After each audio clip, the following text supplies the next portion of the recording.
Hey everyone, welcome back to Dreamland Encounters.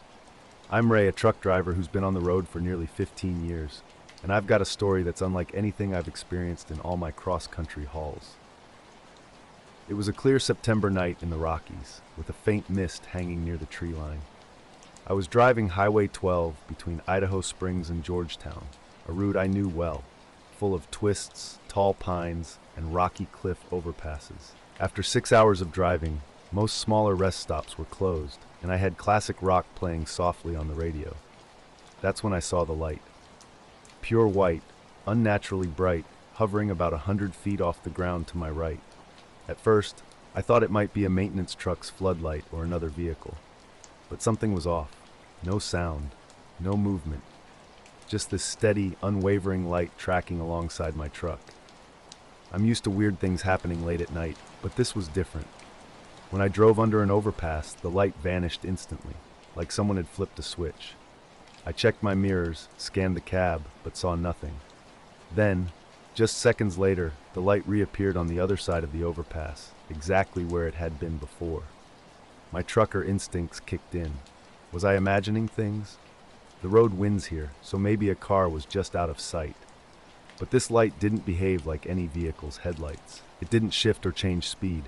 It just followed, silent and steady, defying everything I knew about normal roadside phenomena. I slowed down, hoping the light would either approach or disappear. No luck. It matched my speed exactly. When I sped up, it sped up too. The whole situation felt surreal, like an invisible force was tracking me, maintaining a constant distance. Every time I passed under an overpass, the light would vanish momentarily, only to reappear immediately after. I tried rationalizing it as a maintenance drone or some new highway lighting system. I'd seen survey drones before, but they usually had blinking red lights. This was different. Silent, steady, and unnervingly solid. The road wound through a narrow section hemmed in by cliffs and thick forest. No houses or businesses were nearby that could explain the light. Mountain shadows deepened as fog started rolling in, making the light even more bizarre and prominent. At a turnout, I stopped to stretch and catch my breath. The light remained on the road, waiting just past the last overpass. I scanned the area. No trucks, no workers, just forest and rocks. I attempted to call dispatch to check for any road work, but the mountain's dead zone killed my signal. A sense of isolation crept over me. The road behind was dark and empty, with that light sitting there, watching and waiting. Back in the truck, as soon as I passed the next overpass, the light reappeared. Now it was closer, maybe 50 feet up, hovering perfectly in line with my passenger window. It wasn't a typical light source. No structure, no shape, just a pure white orb, smooth as a spotlight suspended in midair. The silence was the most unnerving part. No mechanical hum, no drone, no buzzing, just absolute quiet, even with my truck's loud engine running. I kept glancing over, searching for any hint of explanation. A shadow, a frame, a wire, anything. But there was nothing, just that perfect circular light. Driving slower now, my eyes darted between the road and the mysterious light. An unsettling feeling of being watched, of being followed by something invisible, grew stronger. It was a sensation beyond simple fear, something deeper, more primal. I was working the overnight shift as a security guard at a pretty isolated industrial site just outside Spokane, Washington. The place was one of those big chemical plants, fenced off, surrounded by dense forest, and way too quiet at night. My job was mostly sitting in the roll room, watching monitors, checking doors, and doing rounds every couple hours. Most nights it was boring as hell. This happened about 3 months ago, right as fall was settling in. The nights were cold, the air heavy with the smell of wet leaves and earth, and there was this fog that sometimes rolled in thick enough to blur the floodlights around the perimeter. I got to work around 10 p.m., clocked in. The brakes or swerve, just a deep creeping unease, like something didn't belong there, and I wasn't supposed to see it. When I finally hit the outskirts of town, the light vanished once I crossed beneath the last overpass before the highway flattened out into normal streets and buildings. I stopped at a gas station, tried to tell the clerk what happened, but he just laughed it off and said I probably saw a drone or a reflection. I didn't push it. Everyone who drives these mountain roads probably has a story or two they don't mention. The rest of my trip was uneventful. I kept looking back in my mirrors but didn't see anything else. I figured I'd just chalk it up to fatigue or some kind of weird optical illusion. The next day, I looked online for any reports about strange lights or drone tests in the area. Nothing. No news, no social media chatter, nothing. I even called the highway patrol. They said nothing was scheduled or reported for that stretch that night. I don't know what I saw. Whatever it was, it didn't make a sound or move like any machine I've ever known. It just stayed there, following me under the overpasses, then disappearing when the road hit it. Since then, I've been back on that route a few times, but the light never showed up again. It feels odd to say this, but I still think about it sometimes. That silent, steady white light hanging just off the road, keeping pace with me like it was waiting or watching.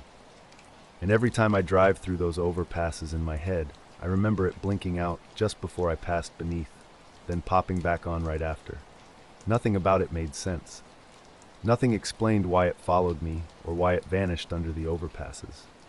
It was real, though, and I can't quite figure out why. The night shift was dragging on, my thermos of black coffee slowly cooling beside me. Machinery hummed softly in the background, punctuated by occasional metallic creaks in the cool air. Around 3 a.m., my eyelids grew heavy as I half listened to maintenance crew radio chatter while scrolling through camera feeds. Suddenly, at exactly 3:12 a.m., every motion-triggered camera on the main screen lit up simultaneously. This was bizarre. No movement had been detected for hours before this moment. I expected to see a stray animal or a worker out of place, but the footage showed only pure white static. No blurry shapes, no shadows, just noise. I refreshed the feed repeatedly and checked system logs. Everything confirmed the sensors had triggered and cameras attempted to record, yet no images appeared. Switching between different camera angles yielded the same result. Pure static, all time-stamped at 3:12 a.m., with no signs of movement. Calling my supervisor, I reported the incident. He dismissed it as a technical error, telling me to monitor the situation. Unconvinced, I decided to conduct a physical inspection. Grabbing my flashlight, I ventured out into the foggy night. The cold air was thick, my flashlight's beam struggling to penetrate the dense mist. Walking the perimeter slowly, I strained to hear anything beyond my own footsteps and the distant plant hum.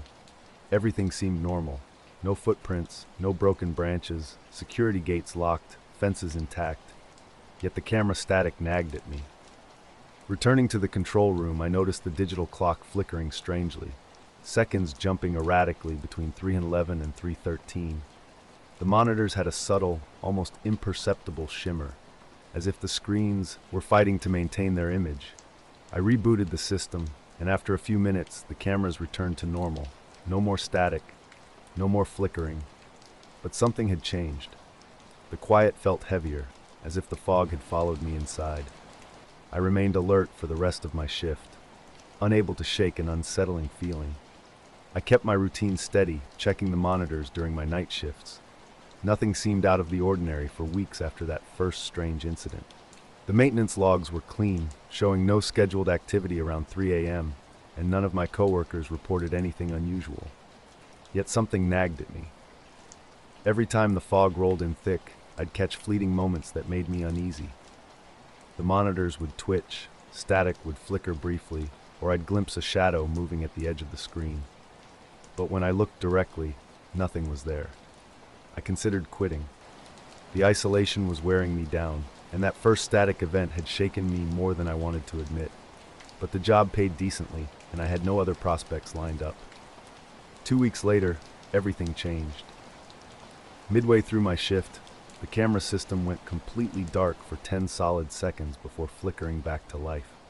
When the feeds returned, the motion-triggered cameras were blank. No static, just pure black screens. That familiar hollow feeling returned, and I rushed outside with my flashlight, heart racing. The fog was heavier than ever, obscuring everything beyond the fence line. I spent nearly an hour scanning the silent woods, finding nothing. Back inside, I discovered something bizarre. An old, chipped mug with a faded logo sitting on my desk. I knew I hadn't brought it, and when I asked Dan, the day guard, he insisted he hadn't touched anything. Strange occurrences became routine. The clock would blink unexpectedly. Screens would freeze momentarily. Static would appear and vanish without warning. The fog seemed to grow thicker each night, creeping closer as if alive. Near the end of one shift, I heard something that truly unnerved me. Muffled voices through the radio. Soft whispers just beyond understanding, like conversations happening just out of reach. I called out but received no response. Something was watching me. I could feel it through the cameras, even when the screens showed nothing. I've been into amateur radio since I was a kid, and my small house on the edge of rural Vermont has been my quiet sanctuary. My setup is basic, just a transceiver hooked up to a homemade antenna on the roof. Nothing fancy, but it's my way of disconnecting from everyday chaos. Late April brought a cool, clear night with air smelling of fresh earth and damp leaves. Around 10 p.m., I usually scan the HF bands, listening and occasionally calling out. My dog was curled up beside the desk, and everything felt normal until just after 11 p.m. That's when I first heard it, a faint clicking, almost easy to miss, but steady and deliberate. I adjusted the frequency, curious. These weren't random clicks. They came in a perfect rhythm. 3 clicks spaced evenly, then a pause of about 11 seconds before repeating exactly. 3 clicks, pause, over and over. I checked my equipment, thinking it might be interference or a technical fault, but all my gear was clean. The signal came in clearly, without distortion, and didn't match anything I'd heard before. The clicks were sharp like Morse code, yet no letters or words emerged. Weeks later, the incident still haunted me. I kept reviewing footage, logs, and systems, searching for an explanation. Something felt just out of reach, hidden in the camera gaps and the fog. The cameras showed only static at 3:12 a.m. when they should have captured movement. I radioed the channel, but no one answered. The static grew thicker, and then the system cut out. I double-checked the radio and found no thing wrong. Dan, who was on the previous shift, reported hearing nothing unusual. Late at night, when the fog settles thick around the plant, I can't shake the feeling that I'm not alone. Was it a system malfunction? Or something else entirely? I still don't know. The radio crackled with an eerie, repetitive pattern that held me captive for nearly 3/4 of an hour. Using my Nook, I meticulously tracked the intervals. The clicks were unnervingly precise, exactly 11 seconds between each set of 3, never wavering, never speeding up or slowing down. The mechanical rhythm felt deliberate, almost intentional. I tried calling out on the frequency, but silence was my only response. Switching bands and searching for surrounding signals proved futile. These clicks existed in isolation, broadcasting quietly into the dark night. Midnight found me outside, checking the antenna. The sky was a crystal-clear canvas dotted with sharp stars. No aircraft or satellite blinked overhead. The neighborhood lay still, punctuated only by distant traffic sounds and occasional tree rustlings. Looking upward, I wondered if I was imagining meaning into simple mechanical noise. Yet the clicks persisted through the radio, steady and unchanging. Back inside, I used the spectrum analyzer, discovering no obvious signal spike or modulation, just 3 distinct, sharp taps repeating every 11 seconds. A strange anticipation gripped me. Something felt like it was waiting, but nothing happened. The clicks continued their relentless pattern until 11:40, when they suddenly stopped, as if someone had flipped a switch. Silence replaced the rhythmic sound, static returning to the channel. I sat motionless, fingers on the dial, expecting the pattern to restart. It didn't. Speculation ran through my mind. A test signal, an experimental transmitter, an unknown digital communication method. Online research and radio forums yielded nothing. No announcements, no similar reports. Sharing the experience with fellow ham radio operators produced mixed reactions. Some dismissed it casually, others suggested interference or equipment malfunction. Yet no one could explain the perfect timing or the precise 3-click repetition.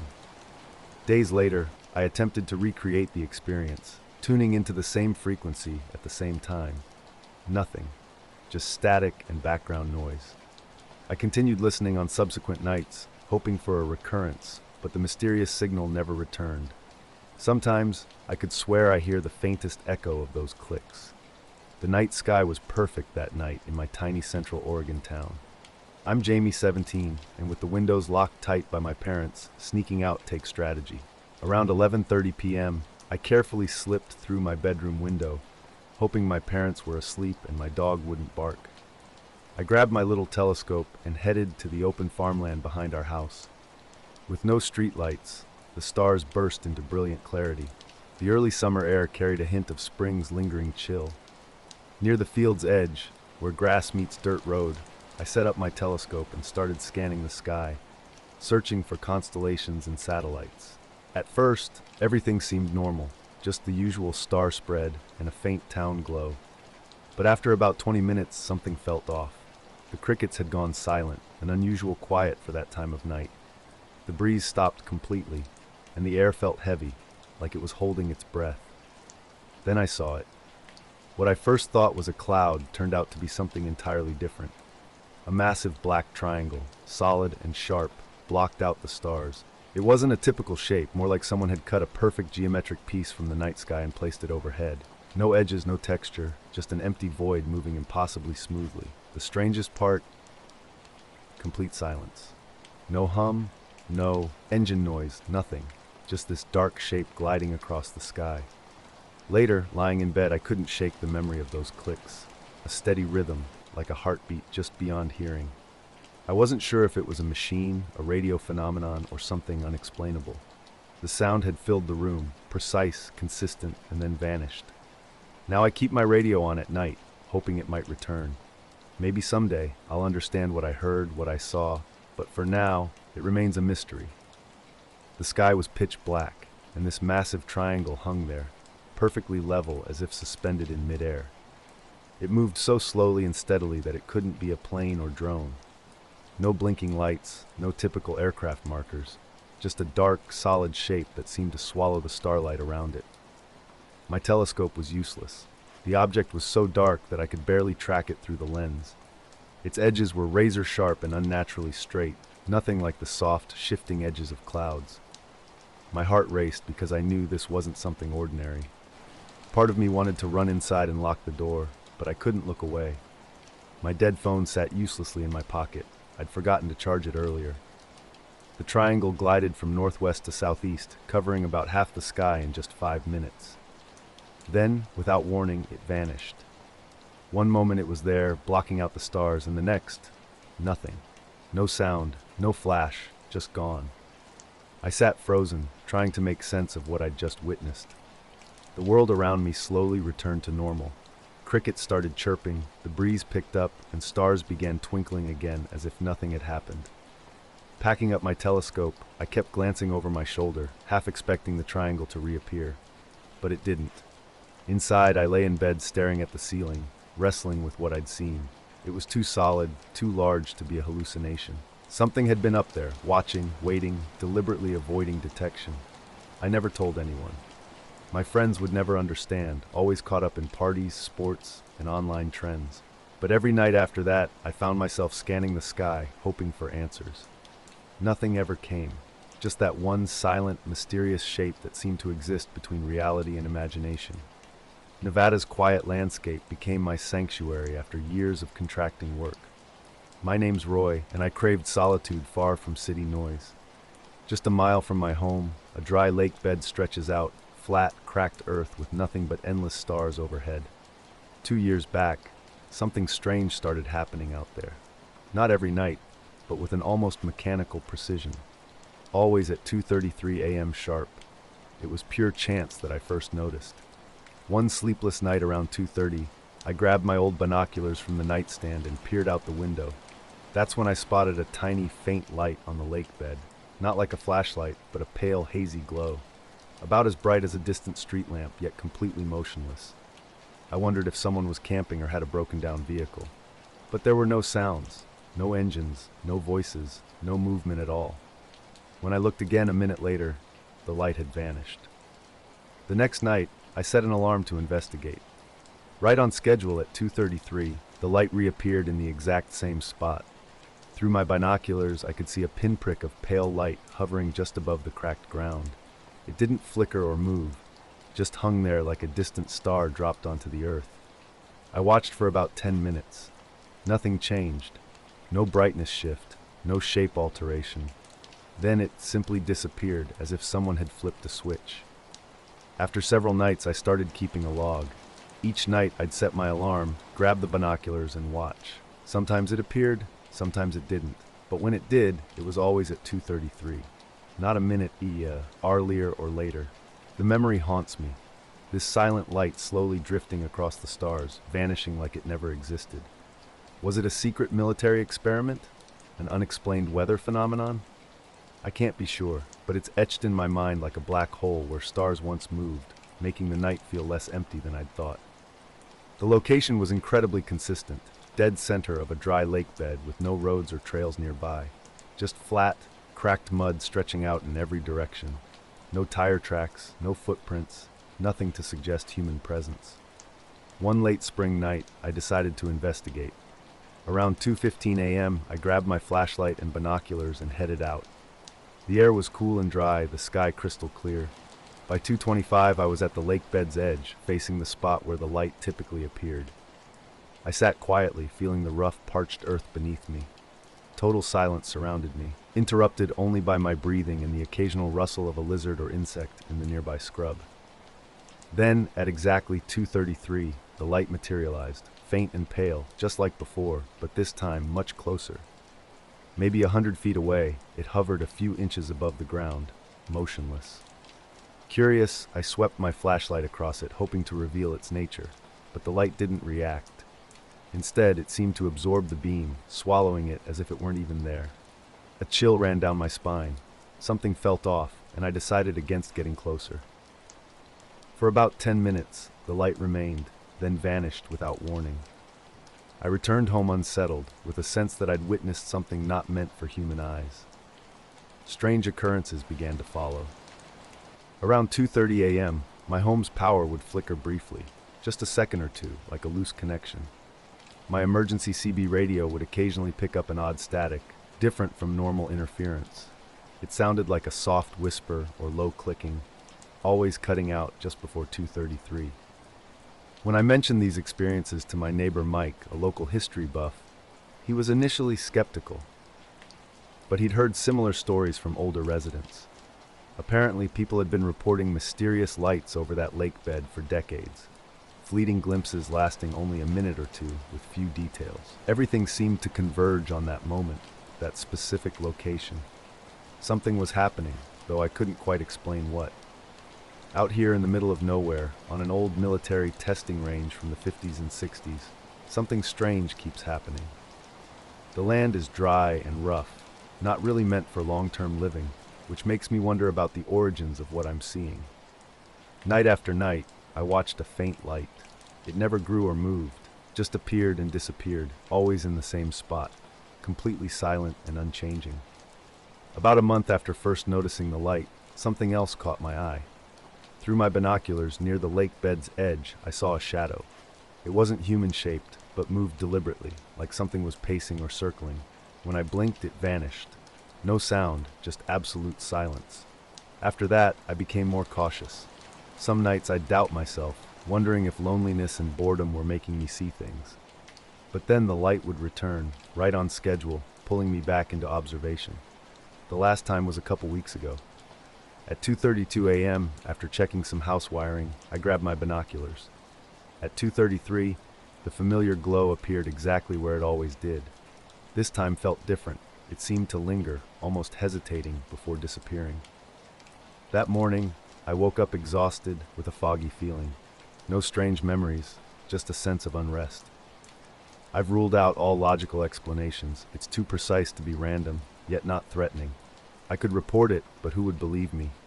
A light that appears at 2:33 a.m. on an empty lake bed, consistently, for years.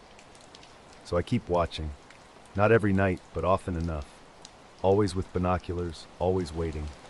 The light comes and goes like clockwork, quiet and distant. I'm still trying to understand, does it mean something or nothing at all? The Saturday morning was just breaking over rural Vermont, late October casting its cool, damp air across the landscape. Milo and I were on our usual walking route, moving down the lane behind our house, past the abandoned Miller farm, and into the open field that stretched between the road and the woods. The area was growing wild, but it remained one of Milo's favorite spots where he could run freely without a leash. That morning started like any other.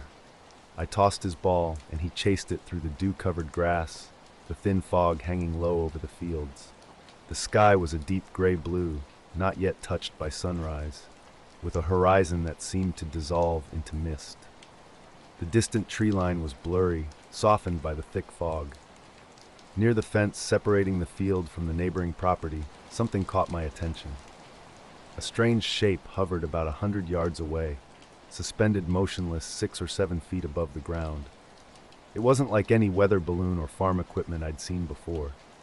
Oval-shaped and roughly the size of a small car, the object had a bizarre surface, simultaneously dull and reflective, almost like a matte chrome coating that didn't gleam or reflect the surrounding environment. Milo's behavior suddenly changed. He stopped moving, sat down beside me, and became completely still. His ears were perked, eyes fixed intently on the shape. This was unusual. Normally, he'd be pulling me forward, eager to explore. I called his name several times and tried tugging his leash, but he remained seated, rigid and unmoving. An eerie silence had fallen over the morning. The typical sounds, birds chirping, wind rustling, distant tractors, had vanished, as if the world had hushed around this inexplicable object.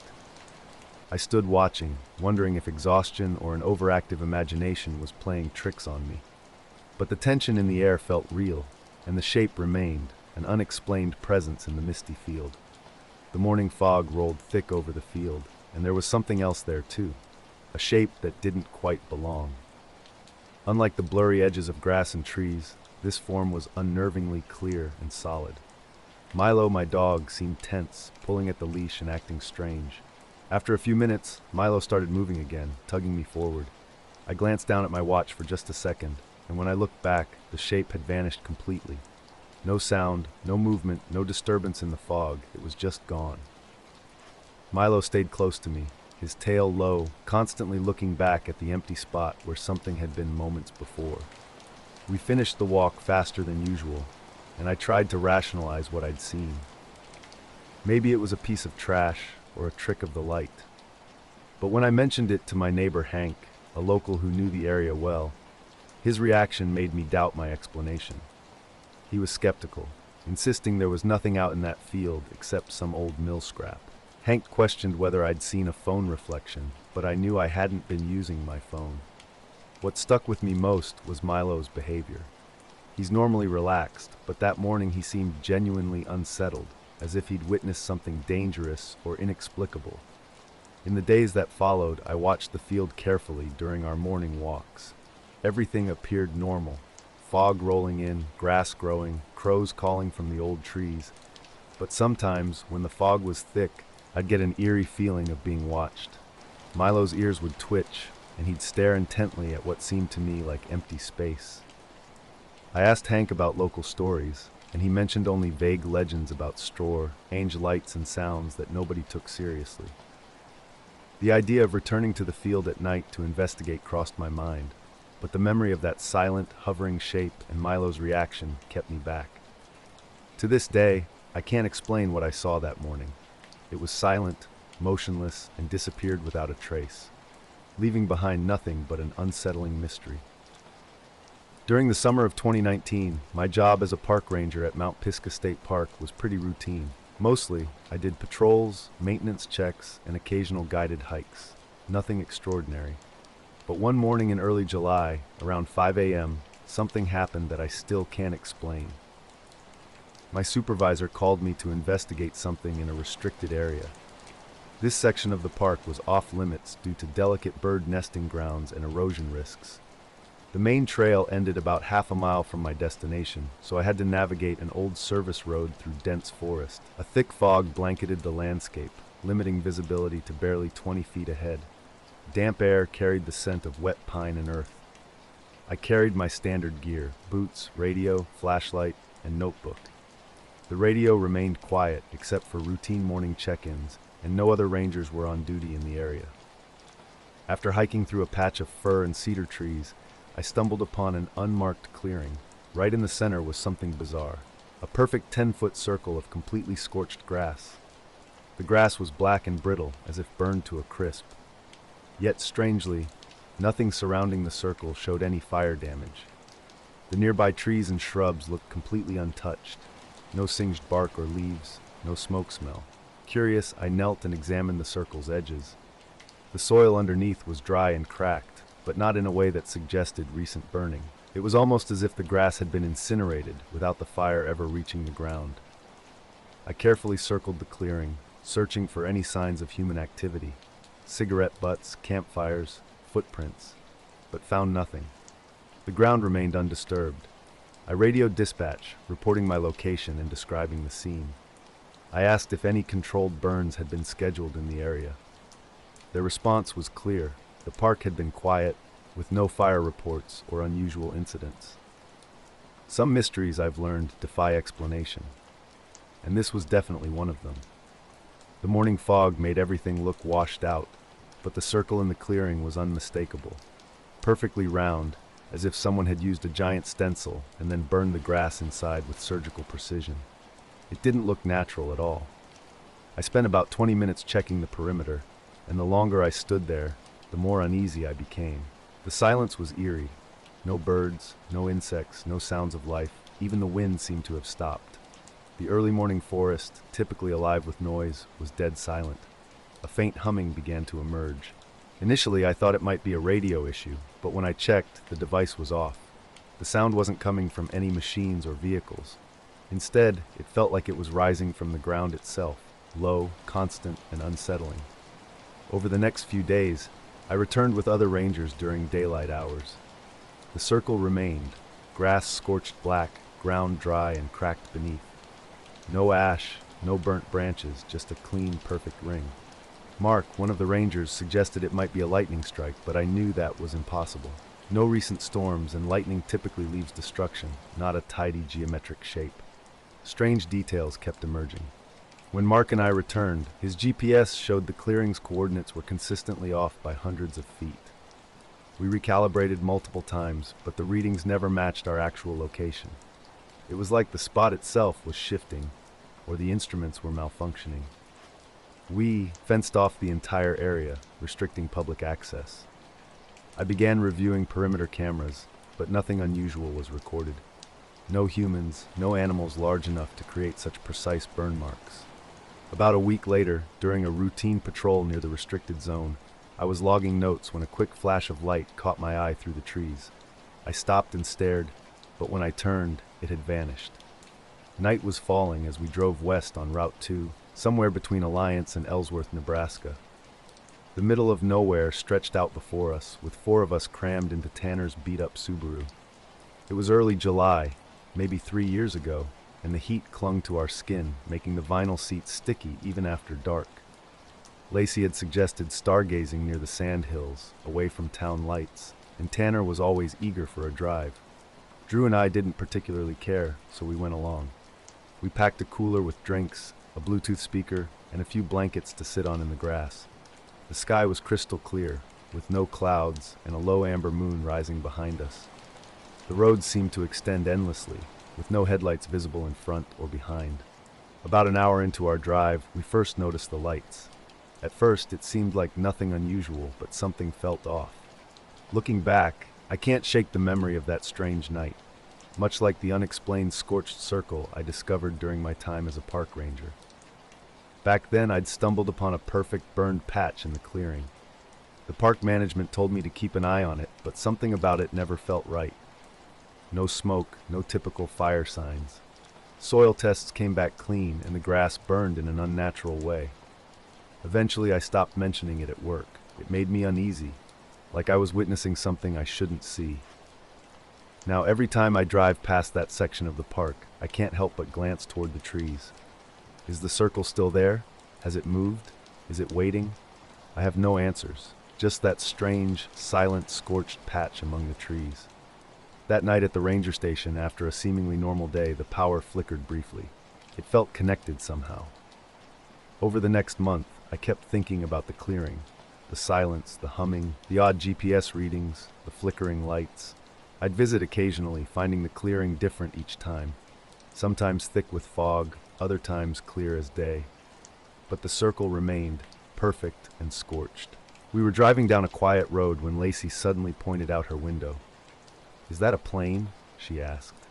Above the fields, about a quarter-mile off the road, a perfectly straight line of 5 small white lights hung low, maybe 100 feet off the ground. Drew leaned forward from the back seat, noting something unusual. "Those aren't blinking," he observed. And he was right. No navigation lights, no strobes, just steady white dots hanging motionless. Tanner instinctively slowed the car, and we all watched intently. At first, the lights seemed frozen in midair like suspended lanterns. Then gradually they began to glide forward, not up, not down, moving smoothly and silently. They paced us, staying just off to the right of the road. I rolled down the window, expecting to hear an engine or rotor noise, but there was nothing. Just wind, tires, and distant cicadas. "Too low for a plane," Lacey said. "Too still," Drew added. Tanner remained silent, his eyes alternating between the road and the mysterious lights. We watched them for what felt like an eternity, though probably only a minute or two. Then something strange happened.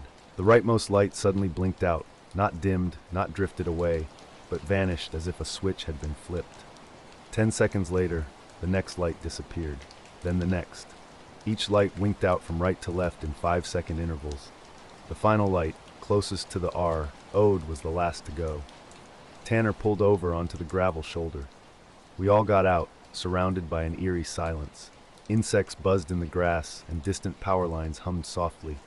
Lacey pointed to where the lights had been. "They were right there, weren't they?" she asked. I nodded. Drew walked into the grass, scanning the sky. "Maybe drones," he suggested after a while, but no one responded.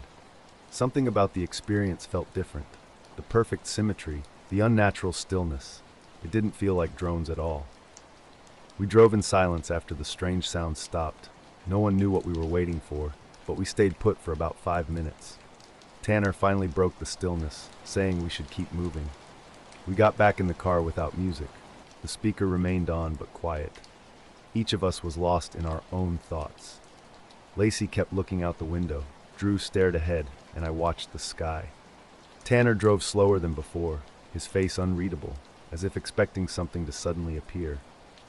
15 minutes later, we pulled off at an old turnout with a rusted gate and a faded "no trespassing" sign. Tanner killed the engine, and an intense silence enveloped us, the kind of quiet you only experience far from civilization. "Let's sit here for a while," he suggested. We wanted to see if anything else would happen. Without discussion, we grabbed our blankets and walked into the grass. Comfort wasn't the goal, we just spread out and looked up. The night was perfect for stargazing. The Milky Way stretched across the sky like a luminous ribbon. I spotted a satellite, and Lacey pointed out a shooting star. For a moment, everything felt almost normal. Then Drew broke the calm. "Wait, what's that?" He pointed straight up at a small white light moving steadily across the sky, much higher than the previous ones. I initially thought it was a satellite, but its behavior was unlike anything I'd seen before. Suddenly, it stopped completely, no drifting, no fading. After about 10 seconds, it made a sharp 90-degree turn and moved sideways before vanishing. We all witnessed it. No one spoke. We remained there for another 20 minutes, but nothing else occurred. Tanner decided we should leave, and no one objected. The return drive was eerily silent. Even Lacey, usually talkative, stayed quiet. Back in Alliance, we tried to normalize the night by hitting the McDonald's drive-thru. Sitting in the parking lot, eating fries, we avoided mentioning what we'd seen. Days later, I asked Tanner if he'd ever experienced anything similar. He said no, but shared that his dad, a former lineman in the Sandhills, had once mentioned strange, silent lights over the prairie, though he never elaborated. Late October 2019 was just another night at Epley Airfield in Omaha. I'd been working radar operations there for over 6 years, and solo shifts were nothing out of the ordinary. The night was cold but clear, with just a few high clouds drifting in from the west. Our traffic was light, a couple commercial arrivals, a FedEx departure, and some private jets from Council Bluffs. Lynn was doing a routine perimeter fence inspection while I watched the scopes and sipped some terrible coffee. Then things got strange. Around 8:40 p.m., a single radar ping appeared just west of the Missouri River near Elkhorn. At first, I dismissed it as a reflection, something that can happen with weather or terrain, but then it showed up again, slightly north, for 2 sweeps before vanishing. I logged the contact as unknown. No transponder, no altitude, just an intermittent visual track. 4 minutes later, it reappeared east of the river, outside Omaha's Class C boundary. The speed was remarkable, fighter jet fast, with no transponder code. I called out on the emergency frequency, but received no response. Between 8:50 and 9:07, the object, or whatever it was, appeared 7 times on my scope. Each appearance lasted just a second or two, never in the same location. It jumped from north of the airport to south, then out toward Bellevue, even crossing the river again. The movement defied logic. Some jumps covered over 20 miles in less than 10 seconds. Afterward, I searched everywhere for confirmation. No news articles, no air traffic reports, nothing online. It was like the entire incident never happened, except I knew what I'd seen. Those lights blinking out, one by one, as if someone was deliberately switching them off. I still think about that night, wondering what I witnessed. I noticed something strange during my shift. These radar blips were flickering, with zero altitude data and no identification. No squawk, nothing. Even though we're not technically supposed to, I started screen recording. It's not unheard of when something seems off. Around 9:10, I called the supervisor desk. Daryl, an older ex-Air Force guy, was on duty that night. I explained I had intermittent radar contact with an unidentifiable, non-transponding object moving erratically. After a long pause, he simply asked how long I'd been watching it. When I said about 30 minutes, he just told me to keep logging and take no further action. I suggested notifying Offutt Air Force Base, but he dismissed the idea, saying they'd see it if needed. His response felt rehearsed, like he'd said it before. By 9:12, the object had vanished. For nearly an hour, nothing else appeared on my scope. I ran diagnostics, checked antenna status, everything checked out green. When Lynn returned from her walk around 10:30, I described what I'd seen. Her response was dismissive. Was it the river again? I insisted it was moving all over the place. She grew quiet, then cryptically mentioned we get stuff like that, maybe once or twice a year, and that they tell us not to chase it. When I pressed her about who they were, she just shrugged. After finishing my midnight shift, I loaded the screen recording onto a USB. Though 24 minutes long, most was dead air. The object only appeared in 6 or 7 brief moments. Watching those moments repeatedly, I noticed the track lines were jagged and inconsistent, almost like the object was skipping. The radar system isn't designed to track fast-moving targets at those angles. Yet even accounting for that, something seemed impossible. At one point, the object jumped nearly 30 miles from Fort Calhoun to east of Pelion in just 5 seconds. The next night, I discovered my logbook entry had vanished. I always write in blue ink, but the page was now entirely in black, my entry completely removed. When I asked Daryl about it, he suggested I must have forgotten to write it down. When I insisted I had, he claimed the page might have been torn, which wasn't true. We were camping near Black Mesa, just west of the Colorado-New Mexico border at the end of September. Days were still warm, but nights dropped hard. No cell reception, barely any light pollution, perfect for stargazing. 5 of us made the trip. Me, my cousin Nathan, his girlfriend Emily, and our friends Felix and Dan. We had 3 tents and a fire pit made from scavenged rocks, nothing fancy. After hiking about 3 miles off a dirt access road, we were ready to get away from everything. The first day and night went smoothly. We hiked, made dinner over the fire, drank cheap beer, and shared some weed. Around 10, we sprawled on the rocks, looking up. Nathan, who's into astronomy, pointed out Saturn and constellations. I had my Casio atomic watch, and Nathan and Emily had digital watches too. We checked them, all perfectly synced. I went to my solo tent around midnight, the others stayed up longer. I remember waking up cold around 2:30, pulling my hoodie over my face. Desert nights are freezing. Then I woke up with this intense pressure behind my eyes and ood on my upper lip. I wiped my nose and it came away red, not gushing, just a slow bleed from dry air. But something felt off. It burned with a weird metallic taste like ozone, hard to describe. That same night, our radar system rebooted at 2 a.m., unusual unless there's a firmware update or a fault. I checked the update log. No update had been pushed. No new blips, no odd readings. Everything seemed normal. I still have the screen recording, watched it countless times. The blips didn't follow any standard flight pattern.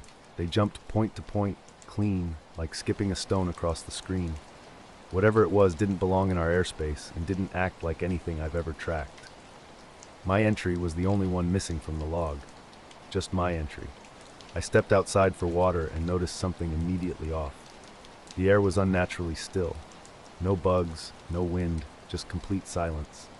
The sky was a deep black, dotted with stars, but something felt wrong. The Big Dipper was missing, which struck me as strange. I always look for it automatically, and this time, it simply wasn't there. My watch backlight showed 6:12 a.m., but the sky looked like the middle of the night. Everyone else was still asleep, no movement in any of the tents. I checked the fire pit, just cold ash with the faintest glow under a few coals. Returning to my tent, I tried to use my phone, but it was dead. My backup flashlight was too, even though I knew it was charged before we left.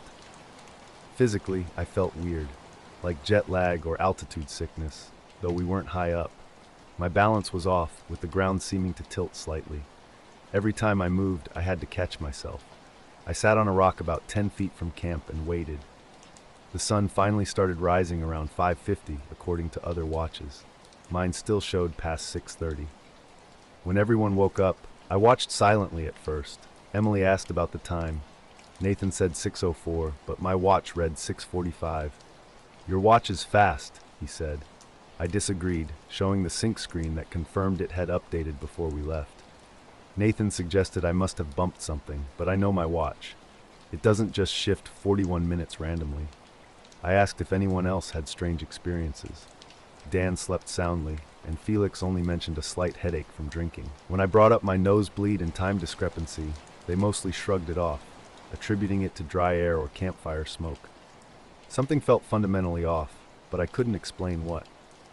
I was out in Joshua Tree alone that night, just past the last turnout near Keys View.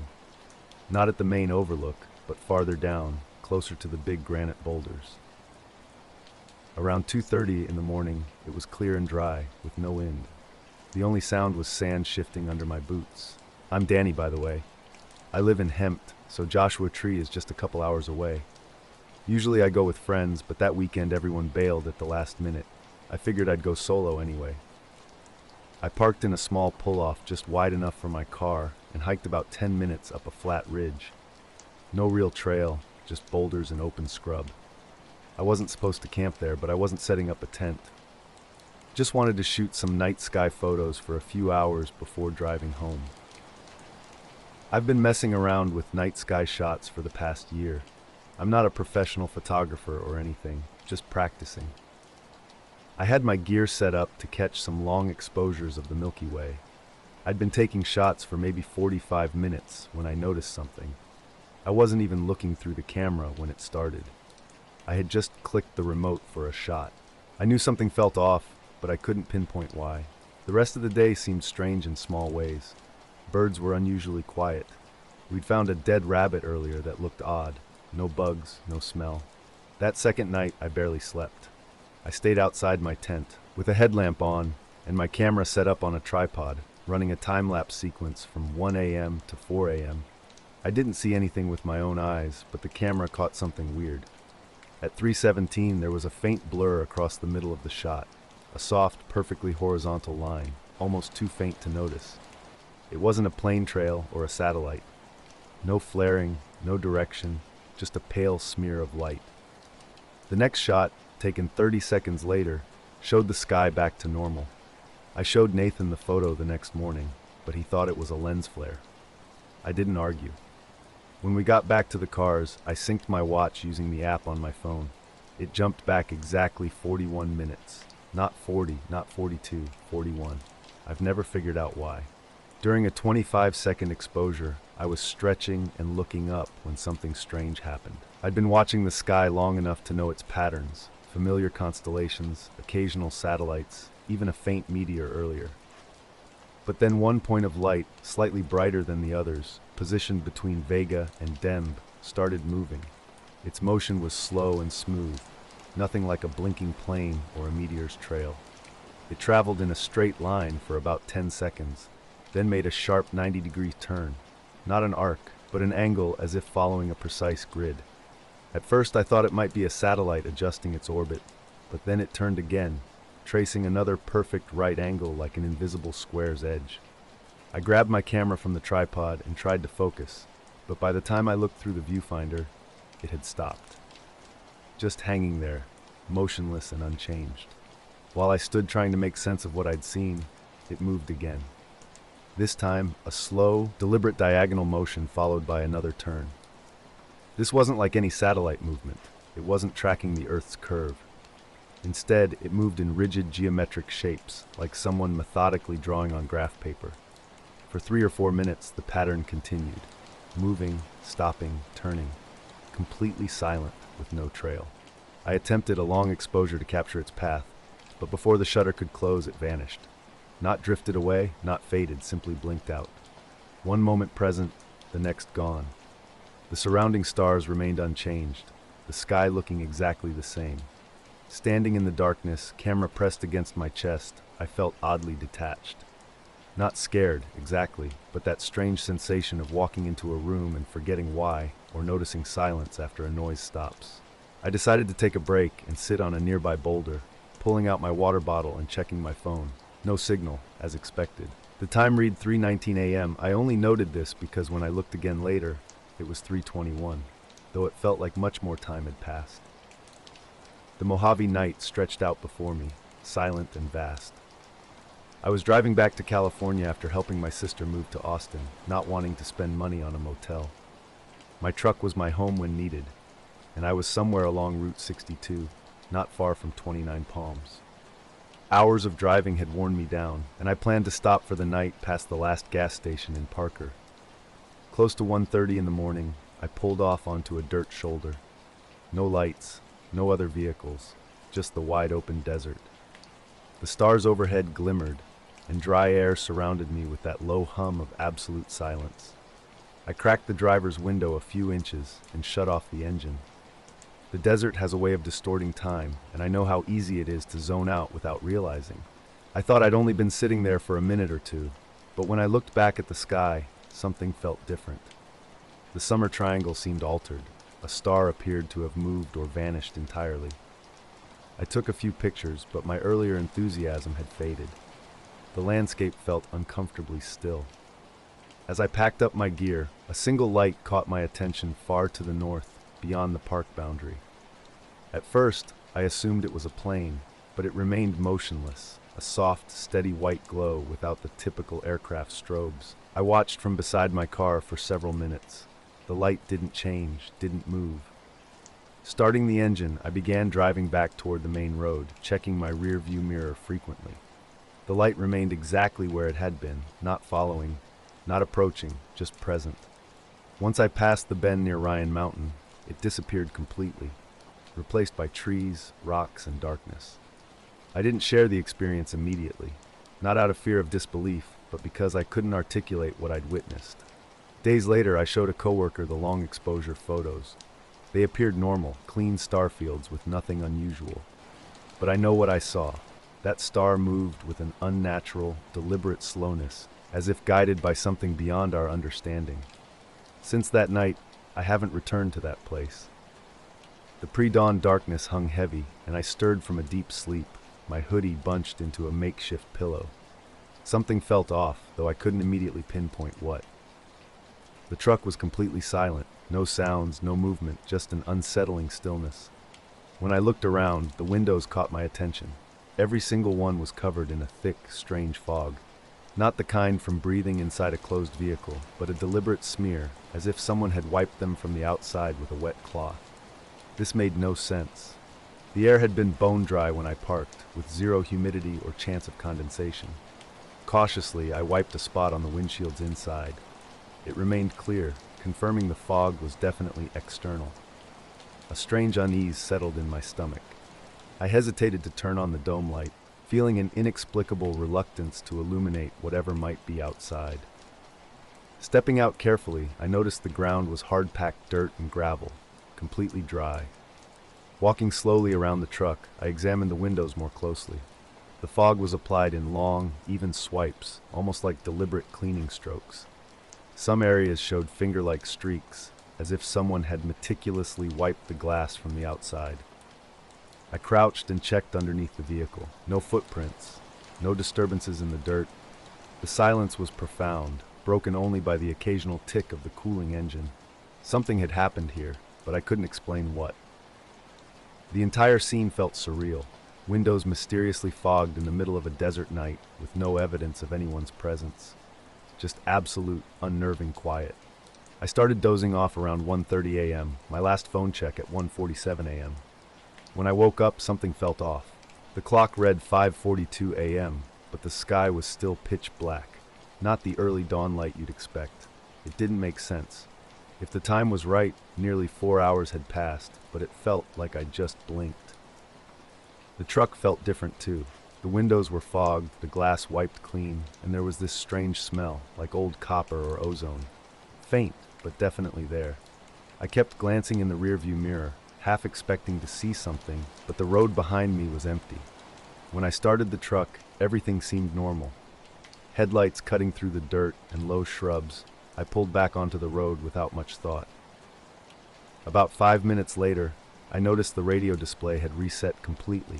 Time presets, everything, as if the battery had been disconnected. I hadn't touched anything. My phone's clock was equally strange. The time didn't match the darkness outside, and I tried to rationalize it. Maybe the mountains were blocking the sun, or I'd simply lost track of time. But something didn't feel right. I made it to 29 Palms just after 6 a.m. The sun was finally up. At a gas station, I grabbed coffee and used the bathroom.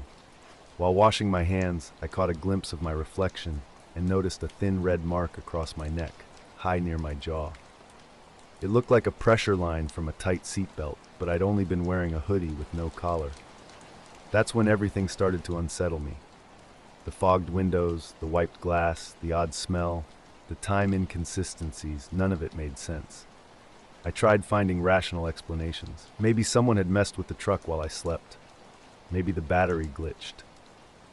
But I'd slept in this truck many times in different places, and I'd never seen windows fogged like this. Especially not in the desert with no humidity and no breath inside. I drove straight home that day, stopping only for gas. When I finally pulled into my driveway, I checked every inch of the truck. No damage, no missing items, but that faint metallic smell still clung to the fabric, even with the windows rolled down most of the way. Carl and I had gone out to Goose Hollow Lake for some night fishing in late September. The lake sits up in northeastern Pennsylvania, a quiet spot with few people around. We were using his small aluminum boat with an electric trolling motor out in a shallow cove on the north end of the lake. Good spot for bass, with plenty of lily pads and deadfall. The evening was unusually warm, still in the low 70s after sunset. We sat on the bench seats, tossing lines and drinking warm beer. The sun had gone down around 7:15, and by 8 the night was fully dark. The lake was completely still. Glassy water, clear sky, stars overhead. What struck us both was the absolute silence. No bugs, no frogs, no fish jumping, which was strange for that area.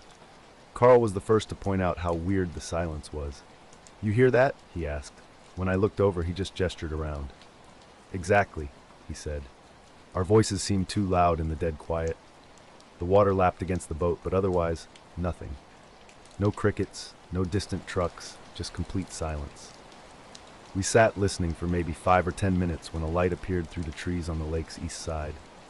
It wasn't bright, more a dull amber color, almost like a street lamp. But it was moving, gliding smoothly left to right above the tree line. No blinking, no strobing, just a steady, quiet movement. At first, I thought it might be a drone, but it didn't have that typical high-pitched hum. It moved perfectly, as if on invisible tracks. Carl stood up slowly, putting his hand on my shoulder. "You seeing that?" he asked. I nodded. We watched the light drift across the treetops for maybe 15 or 20 seconds before it dipped behind the trees and vanished. That night haunted me. The next night I dreamed about a light, not a shape, not a ship, just a bright white light. Close and soundless, it hung above me. I'm still not sure if it was a real dream or something left over from that night. Either way, I haven't slept in the truck since. It started when the light reappeared across the lake on the west side. Just seconds after we first saw it, there it was again. Same amber glow, Same silent glide, same height. But something was off. No way anything could cross a mile of dense forest and water that quickly. No sound, no flash, just there and then not, then there again. Carl sat down slowly, just staring. I didn't know what to say. We watched it move, slower this time, like it was scanning something. Then it stopped completely, suspended above the trees, totally motionless. No sway, no drift, just locked in place like it had frozen.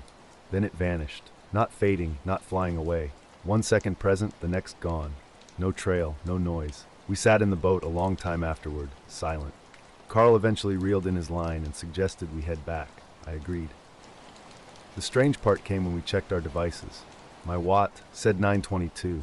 Carl's showed 1003. My phone read 1039.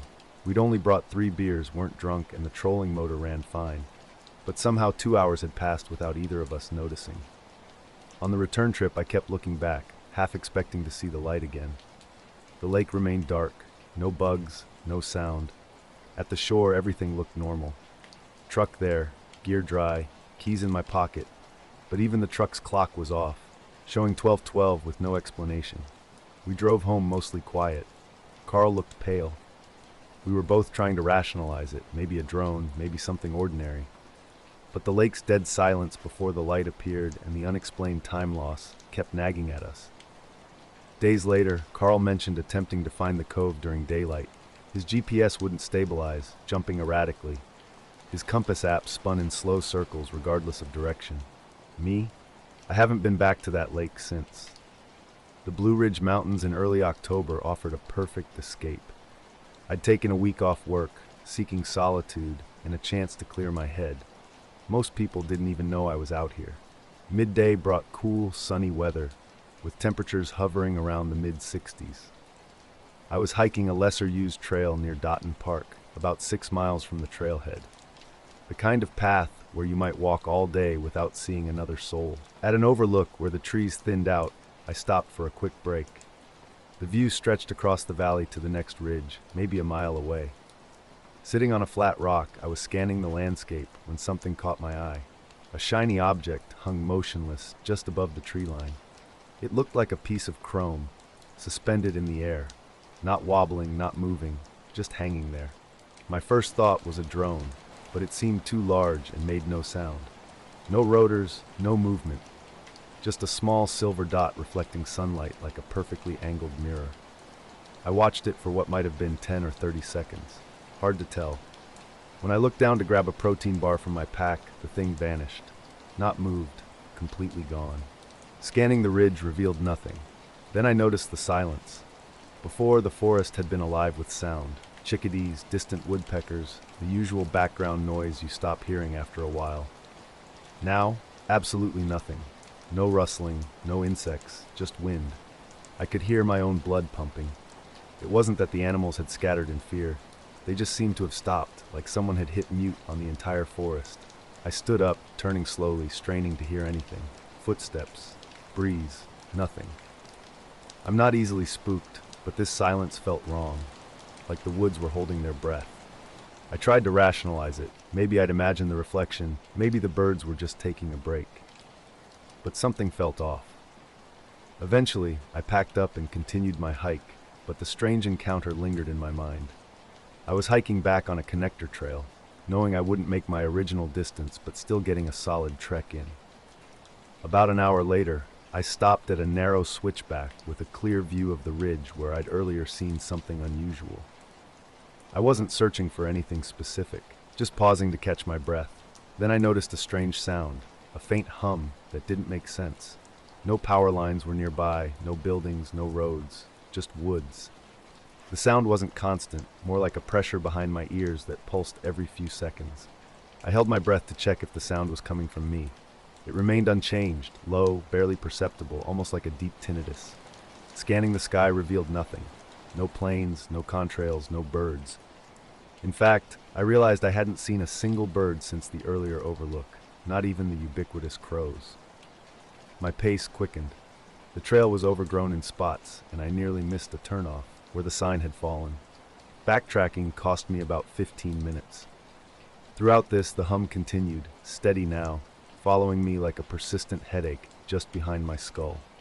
Near the parking lot, I encountered a couple hiking in the opposite direction. They looked like serious hikers, fully equipped with packs and trekking poles. We exchanged brief hellos. I almost asked about any strange occurrences, but decided against it, just wanting to return. As I approached the trailhead, the hum vanished. No dramatic ending, just a quiet fade. Suddenly, the woods seemed to come alive again. A cardinal chirped nearby, and a squirrel darted across the path. The parking lot had only two vehicles, my car and an old Subaru, likely belonging to the hiking couple. Standing beside my car, I let my heart rate settle.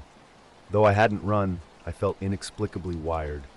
My shirt was damp with sweat, despite the cool air. During the drive back to my rented cabin, my thoughts kept returning to that earlier sighting. The object had been unnaturally shiny, not like a metallic plane or a dull balloon, but more reminiscent of polished glass or chrome, something that simply didn't belong. I kept the experience to myself for a while. I didn't want to sensationalize it. Maybe it was just a drone. Perhaps the silence was mere coincidence. Or maybe I had imagined the entire thing. We were driving west on Route 36, somewhere outside Decatur, Illinois, on a warm October night. The road stretched endlessly through flat farmland, with only occasional farmhouse lights and our high beams breaking the darkness. It was late, probably around 11, and my girlfriend Natalie was dozing off in the passenger seat. As I drove, my eyes wandered across the monotonous landscape of soybean fields, grain silos, and scattered barns. Suddenly, something in the field to my right caught my attention. At first, I thought it might be a combine or tower light, but this was different. Low to the ground, at tree height, a pale yellowish-white glow was moving. The light was unlike anything I'd seen before. About the size of a beach ball, it glided smoothly parallel to the car, maybe 50 or 60 yards off the road. No strobing, no blinking, no sound. It wasn't bouncing like a drone would. Instead, it floated perfectly, matching our speed with eerie precision. I nudged Natalie awake. "There's something out there," I said. She sat up, looked out the window, and after a moment asked, "Is that a light?" We slowed down slightly, and the light continued its steady movement alongside us. "Should I pull over?" I asked. She nodded. I eased onto the gravel shoulder and stopped, turning on the hazards. The moment we stopped, the light began to dim. Not abruptly, but gradually, like a flashlight's batteries dying. Natalie grabbed her phone, rolled down the window, and tried to record. But by the time she hit record, nothing remained, just the dark outline of the field. But I've hiked that route 5 or 6 times since, and I've never encountered that kind of absolute silence again. Not once. The field stretched out around us, silent except for the soft rustle of cornstalks and distant cricket sounds. A single dog bark broke the stillness, echoing from a nearby farm before fading away. We sat motionless, listening to the quiet punctuated only by the cooling hood's faint ticking. "I saw it, right?" she asked, checking her phone. No video evidence. Curiosity pulled me out of the car, stepping onto the shoulder near the ditch. Something felt strange. The air seemed thick, not cold exactly, but dense like the atmosphere before a thunderstorm. Darkness surrounded me, the cornfield unnaturally still. Natalie's voice cut through my thoughts. "Hey, get back in the car."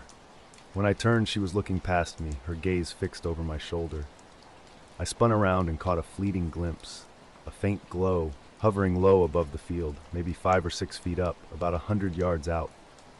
It vanished instantly, like a dimmer switch fading to black. We sat frozen, an unspoken tension hanging between us.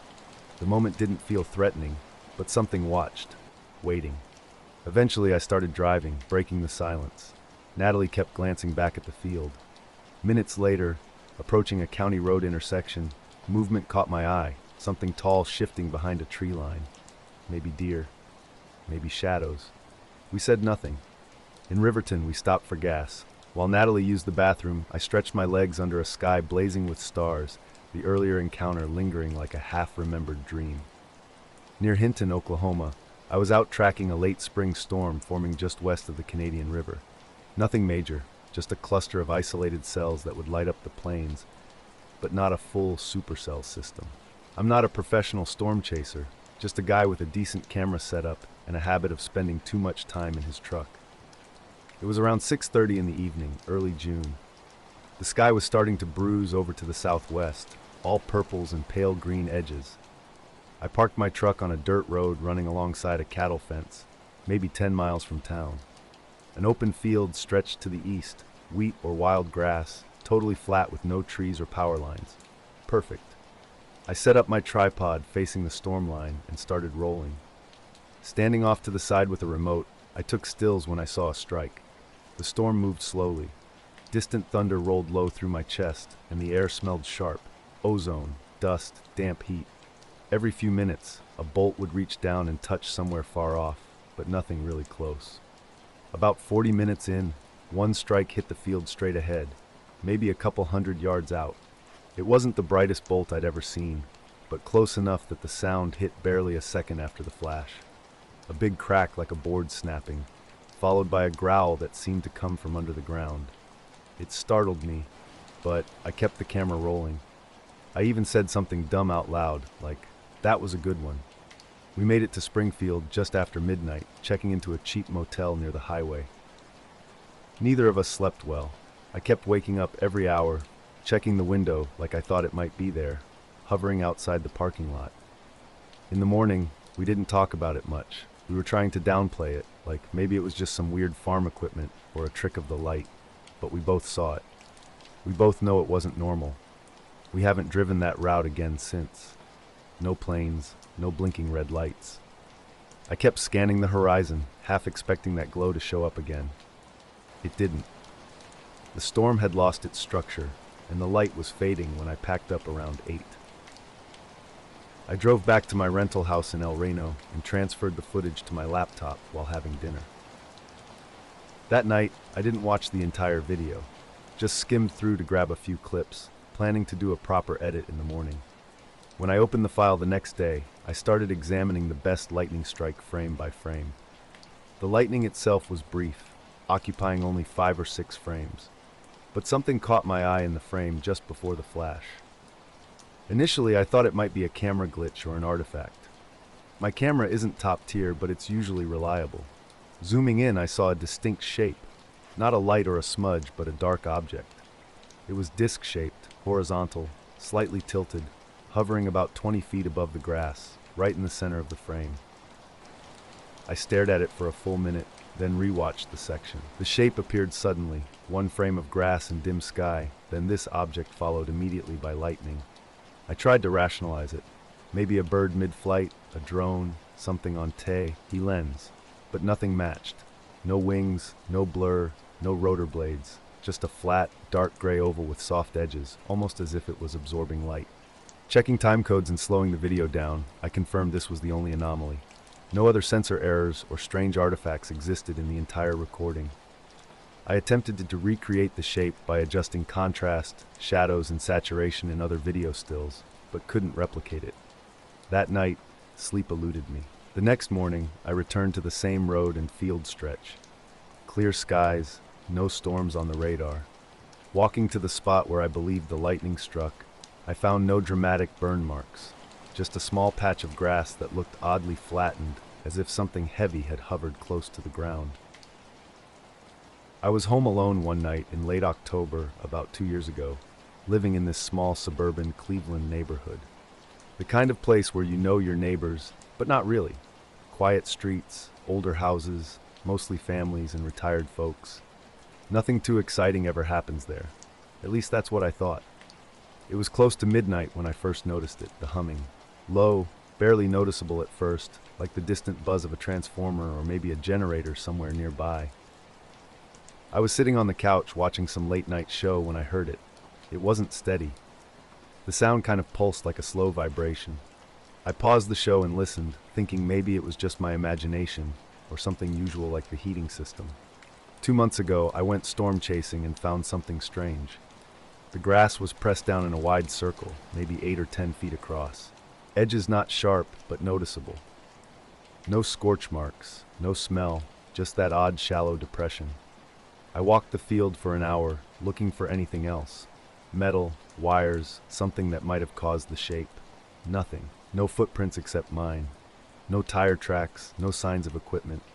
On the way back to the truck, I felt not watched exactly, but like I'd forgotten something. like when you leave the house and feel like the stove's still on. That nagging, nervous weight in your gut. I sat in the cab for a while before I left, just staring out at the field. When I got home, I tried showing the frame to my brother, who's way more into camera tech than me.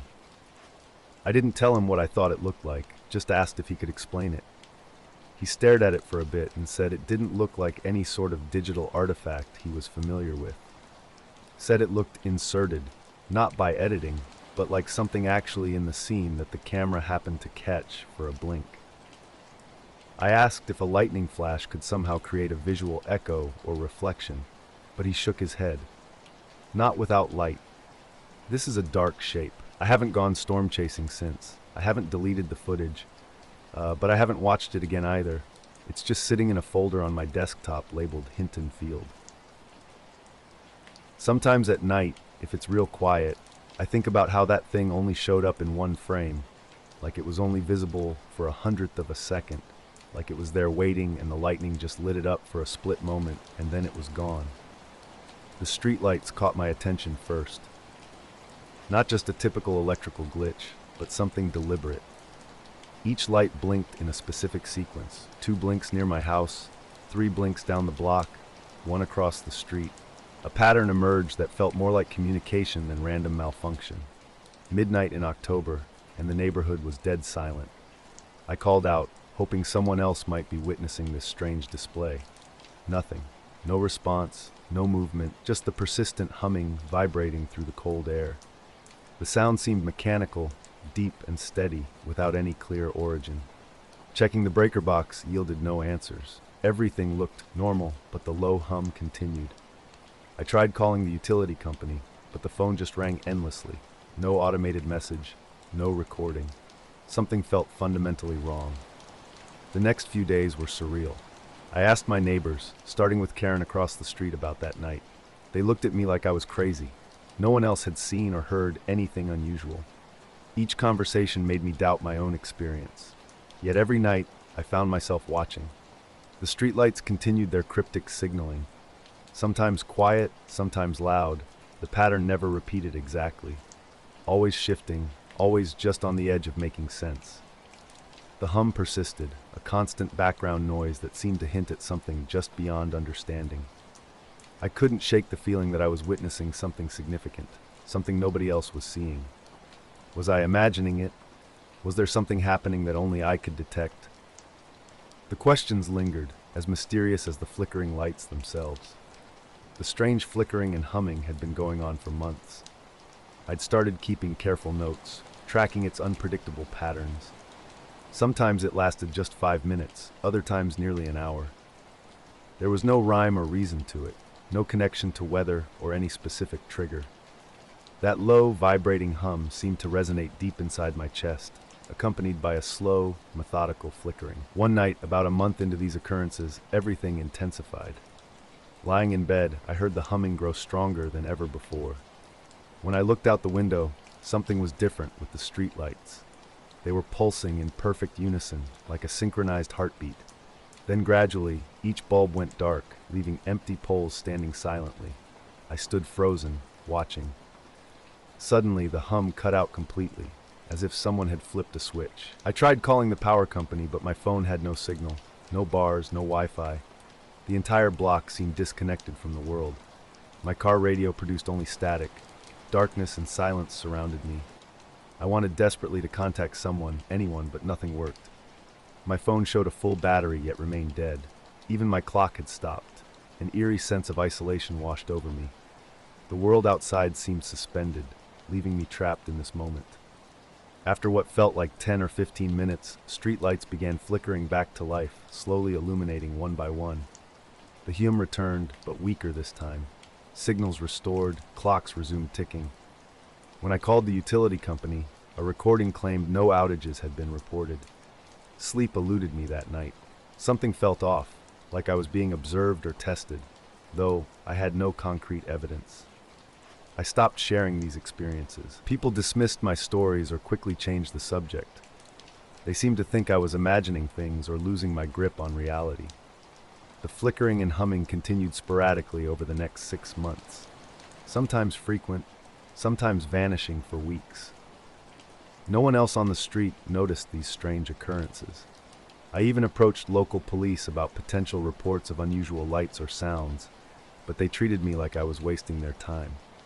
Occasionally, while driving home at night, I'd glimpse similar flickering streetlights on other blocks. We were hiking through the canyon in late June, the kind of weekend getaway Mark and I desperately needed. 2 hours into our trek, we found the perfect campsite, a flat ledge halfway up the canyon wall, overlooking a dry wash. The day was hot, but the night promised to be cool enough for comfortable sleeping. Our plan was straightforward. Hike in Friday morning, camp Friday night, and return Saturday afternoon. We carried our standard gear, tents, food, water, and some firewood we'd gathered along the way. The trail was dusty and narrow, but not too challenging. Mark's humor kept our spirits high, and I tried to push thoughts of work emails out of my mind. By mid-afternoon, we'd claimed our spot and set up camp. We started a fire and watched the canyon walls shift colors as the sun moved westward. The silence felt different out here. Not empty, but alive, as if the land itself was breathing. Around 9 p.m., we were relaxing on our sleeping pads, the fire low, staring up at a Milky Way impossible to see in the city. That's when I heard it. Faint, muffled voices, like a group talking softly. At first I thought Mark was speaking. "Hey, you talking?" I asked. He was confused. "No, man." "What?" The sound was strange, like voices underwater or behind a thick wall.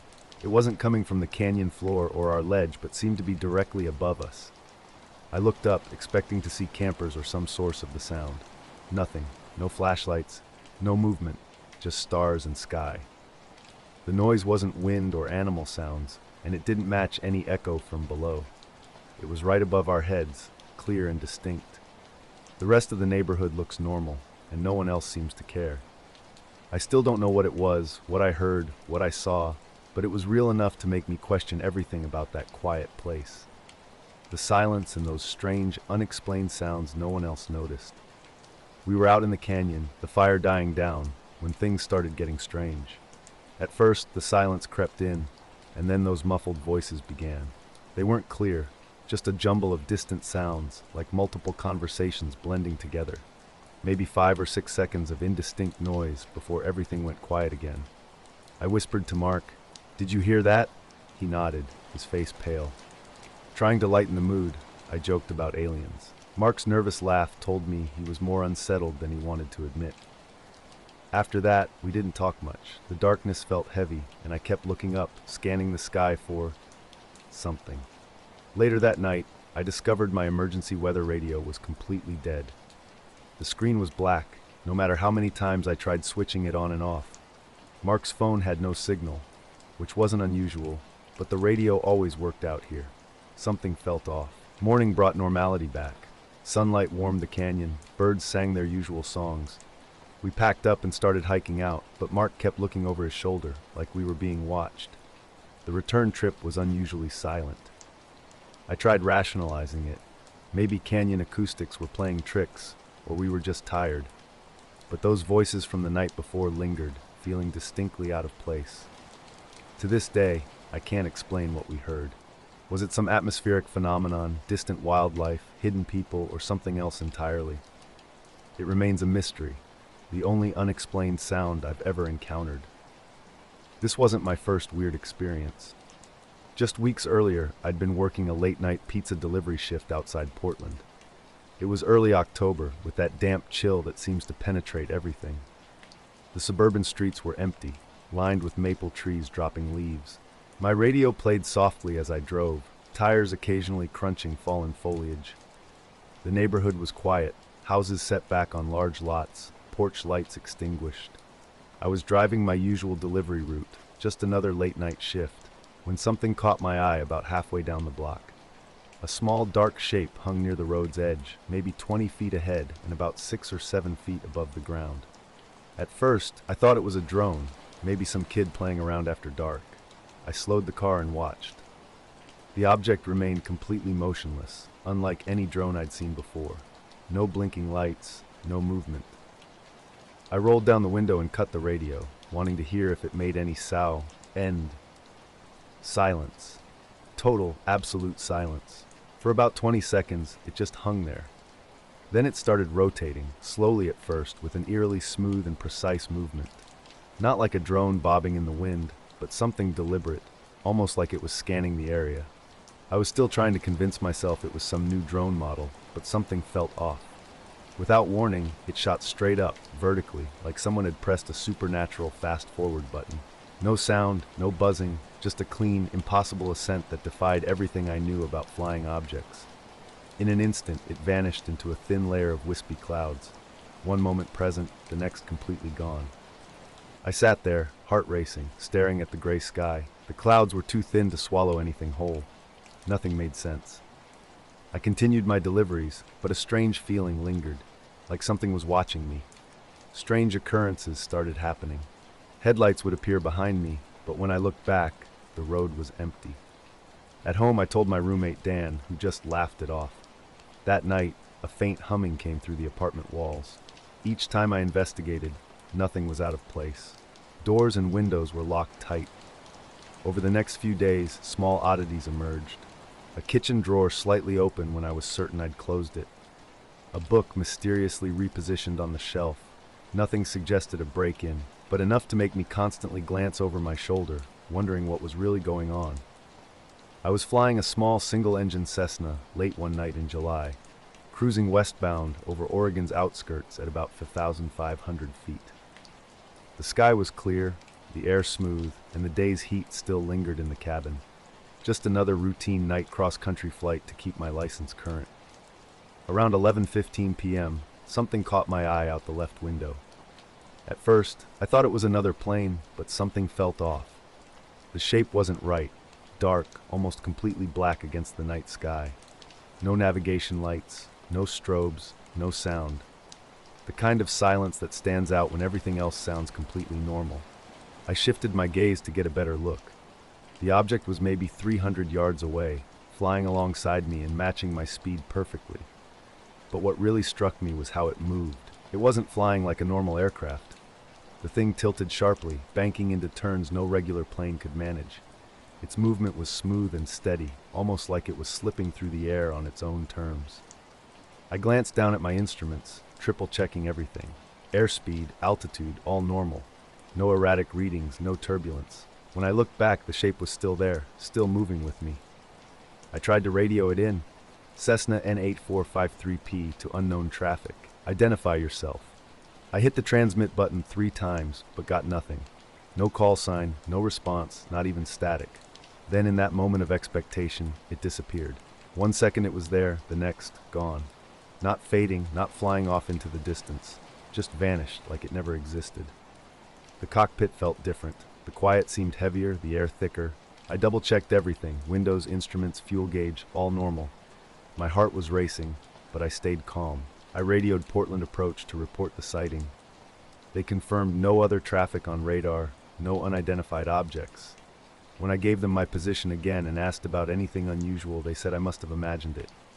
But I know what I saw that night. Definitely not a drone. Whatever it wasn't here for fun. I was back home in Riverside, sorting through drone files from our week-long field survey in the Mojave, cataloging desert tortoise habitats around the Amboy crater.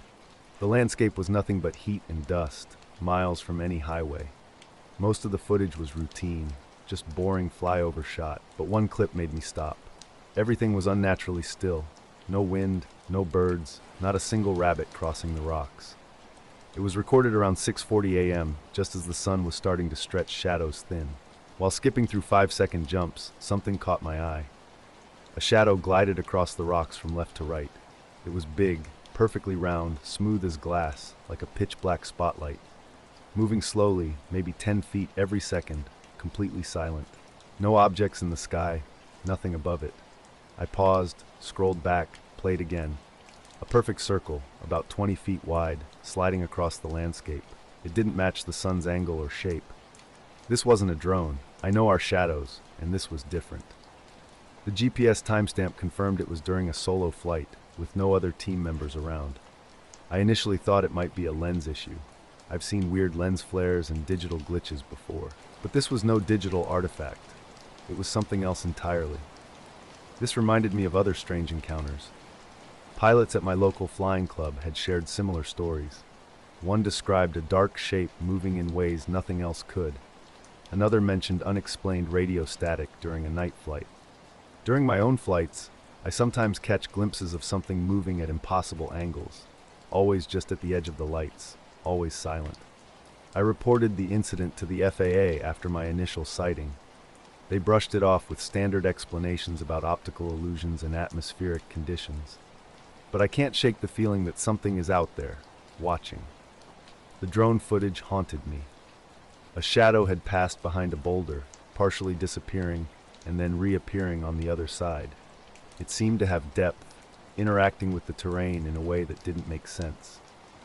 I needed to rule out technical issues, so I pulled the drone from its case and checked for scratches or lens problems. Nothing seemed out of order. I ran the footage through another program, but the anomaly remained. The next day, I called Heather, who managed the flight logs, careful not to reveal my growing unease. I casually asked if she remembered any aircraft in the area that morning. She confirmed the airspace was clear, no scheduled passes and no chance of random traffic. We were completely isolated, surrounded only by tortoises and sand. That night, I watched the entire clip carefully. A faint crackling noise caught my attention, like distant radio static, barely audible through the drone's mediocre microphone. The sound lasted just a second or two, cutting out precisely when the shadow vanished. Something felt off. 2 days later, I drove back alone. The GPS indicated the drone's position over a dry wash about 3 miles east of the crater. By mid-morning, I had hiked to the exact spot from the footage. The boulder remained, the wash unchanged. I walked the ground where the shadow had moved, finding no burn marks, impressions, or tracks. The silence struck me as unnatural. Desert quiet is one thing, but this was different. No wind, no insects, no distant plane hum. It felt like sound itself had been muted. I paced, searching for any explanation, trying to convince myself it was just a technical glitch. Suddenly, a brief crackle broke the silence, coming from the south, like a walkie-talkie switching on for half a second. I called out. Nothing. I waited. Still nothing. As I started walking toward the sound, a strange pressure built in my chest.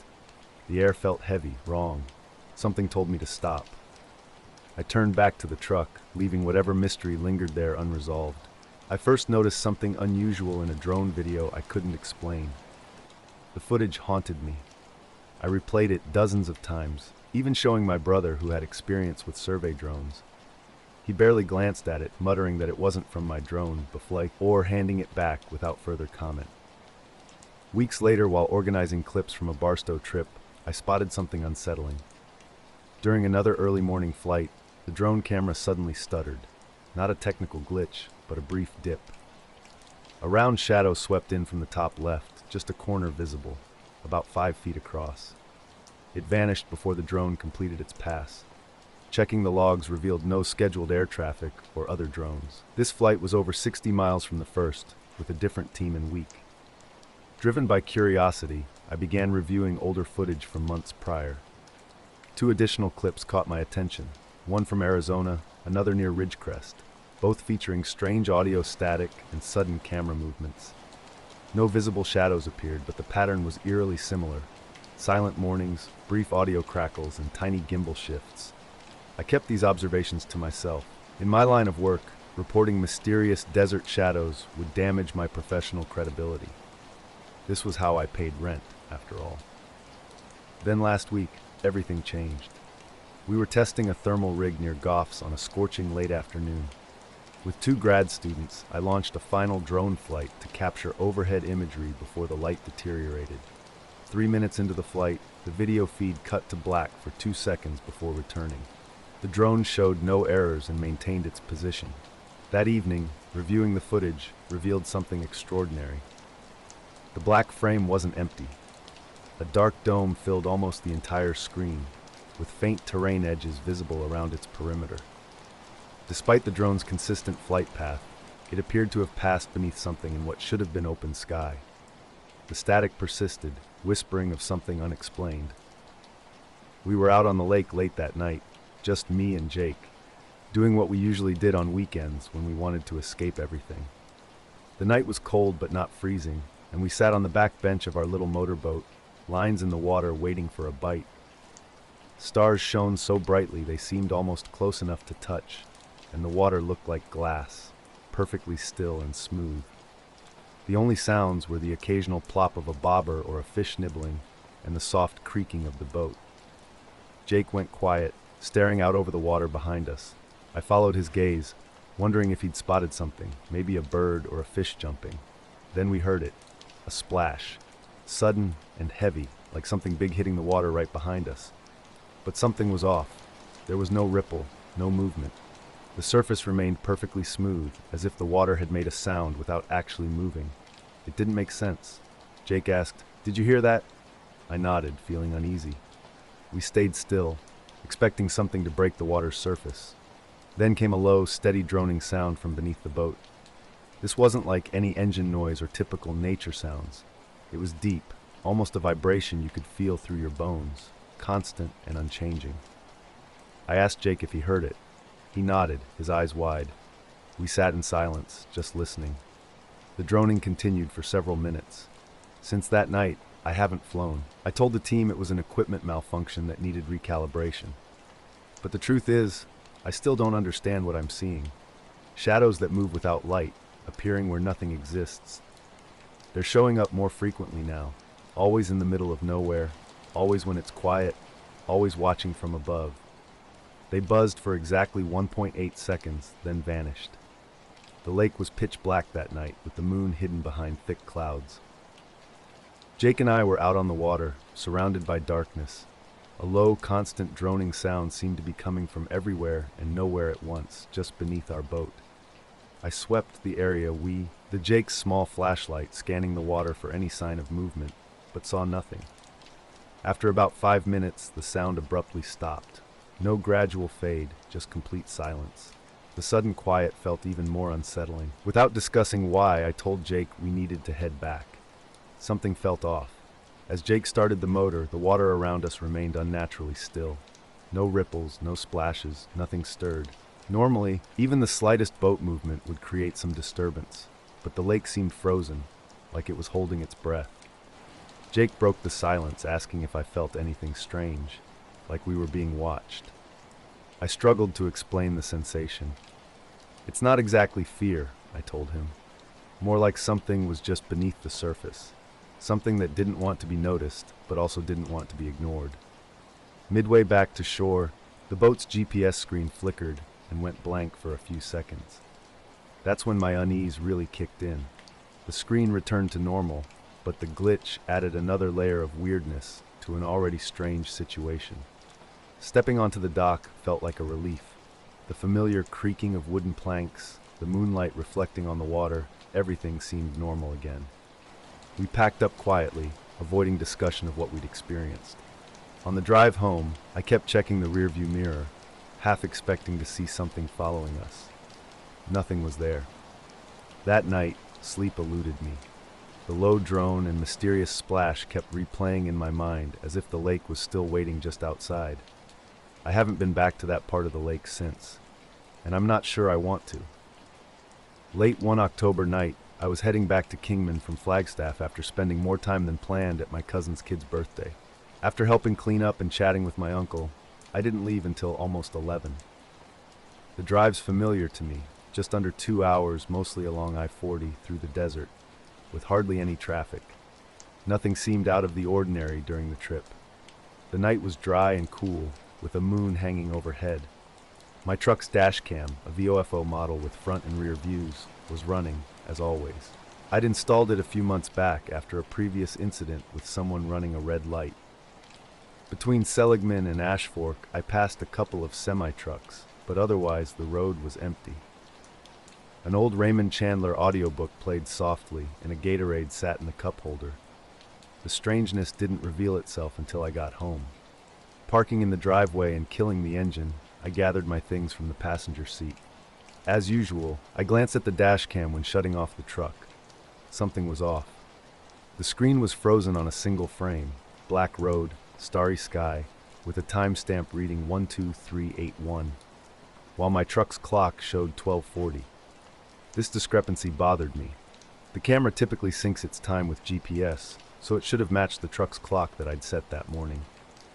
I tapped the screen, then unplugged and replugged the device. It rebooted normally and started recording again, with no visible damage. Inside, I transferred the SD card to my laptop to investigate. The files save in 3-minute segments, and I found the last complete clip ending at 12:38, followed by a partial file. This segment was unusual, only 2 seconds long instead of the standard 3 minutes. Opening the file revealed a typical view: dark highway, center lines, desert brush, stars overhead, no other headlights. But the last frame was bizarre. Suddenly, everything went black. Not just the road or the dash cam cutting out, but the sky itself. The stars simply blinked out in that single frame. I meticulously reviewed it using various video tools to confirm what I'd seen. The desert road stretched out endlessly, and my truck's cameras captured every detail. Crystal clear skies, dozens of stars, visible in every frame, until suddenly they weren't. The last frame showed nothing, just NARS. Then silence. The next file started at 12:41, as if 2 minutes had vanished without a trace. The highway looked the same, no other vehicles in sight, stars back in their usual places. But something felt wrong. The GPS log confirmed my suspicions. During those missing minutes, I'd supposedly traveled just 0.1 miles, about 500 feet, with 0 recorded speed. Like the system had momentarily lost me and then picked me up slightly ahead, with no record of movement. Everything else looked completely normal. No glitches, no missing footage. I rewatched the clips repeatedly, searching for something, anything, out of place. That's when I noticed it. A strange shimmer in the upper right corner of the front camera, around 12:35. Small, maybe thumb-sized, wobbling slightly, like a bug crawling across a dirty windshield. But it wasn't on the lens, it was in the sky. The stars behind it seemed to blur as it passed, semi-transparent and odd. The rear camera held another peculiarity. At 12:37, a single frame revealed a faint, halo-shaped glow at the top center. Not bright, just a subtle smudge that didn't match any vehicle lights. Then it vanished. I kept quiet about it for days. What could I even say? Eventually, I showed my neighbor Danny, who used to work for, well, that's another story. We set out hiking around 10 in the morning, a day trip with Jason, Liz, Mark, and me. The route was barely a path, just an old BLM land trail Jason had explored before, marked on his GPS. We parked off a dirt road near Newberry Springs and headed out. The Mojave landscape stretched around us, sun-baked rocks, dry washes winding through low hills, no shade anywhere. We packed minimal gear: water, jerky, a few Cliff Bars each. Mark carried an old Nikon camera, and Liz brought her small drone. I was just glad to escape the city for a bit. By noon, the heat was brutal. No wind, almost complete silence, except our boots crunching and occasional fly buzzing. We passed a rusted truck shell from the 60s, half buried in sand. Liz snapped some pictures while Jason joked it looked like it had been dropped from the sky. As we reached the ridge around 5 or 5:30, the sun was dropping low. We rested, shared our remaining food, and watched the hills darken. I checked my phone around 6, no service, but the GPS still worked. I'd marked our truck's location. Later, I showed the dash cam footage to my friend at ADOT. He watched it carefully and only asked, "Did you feel anything when it happened?" No, I hadn't. During the drive, nothing seemed unusual. No strange sounds, no lights, no radio static or dropouts. My audiobook played continuously. The only odd thing was the dash cam clip. When I tried uploading it to a Cartech forum, the file wouldn't load properly. Compressing it turned the last frame into corrupted green static. A screen recording attempt showed a solid black frame, as if something had been cut. The original played fine on my laptop, though. I saved it on multiple drives and occasionally review it frame by frame. The result is always the same. Stars blink out, then return, and I was just driving. We were heading back, thinking we had enough daylight, when the light appeared. At first, it seemed like a star, but something was off. Too low, too bright, and completely silent. Just hovering about 100 feet up, a pale white orb with no discernible shape. We all stared, trying to make sense of it. Then it started moving, slow, smooth, almost gliding without effort. It drifted over the ridge and stopped again. No sound, not even the faint hum of a drone or helicopter. Liz tried to film it, but her phone was dead. I checked mine, black screen. Jason's phone was out too, and Mark's camera wouldn't turn on. We watched as the light moved again, this time faster, then suddenly vanished. Not behind a cloud, just gone. The next thing I remember, we were walking downhill. Jason led, with Liz and Mark behind. Something felt strange. The darkness seemed deeper than it should have been, like we'd missed sunset entirely. My phone flickered to life. 8:12 p.m., battery at 47%. The GPS showed we'd veered half a mile off course without realizing it. I asked if anyone remembered the last hour. Nobody could agree on what happened. Did we start walking right away? I asked. Mark thought we had. Liz wasn't sure. We couldn't recall packing up or seeing the sunset. After a brief argument, we decided to keep moving. The truck wasn't far, and we wanted to leave. We arrived just after 9. The air felt heavy and charged, like before a thunderstorm, but without clouds. The truck's dashboard clock was blinking. Jason's battery had died, apparently. We met up at a diner in Barstow 2 days after the hike to compare notes, and something felt off. Everyone was tired, not exactly sick, but somehow drained. The aftermath of our trip lingered strangely.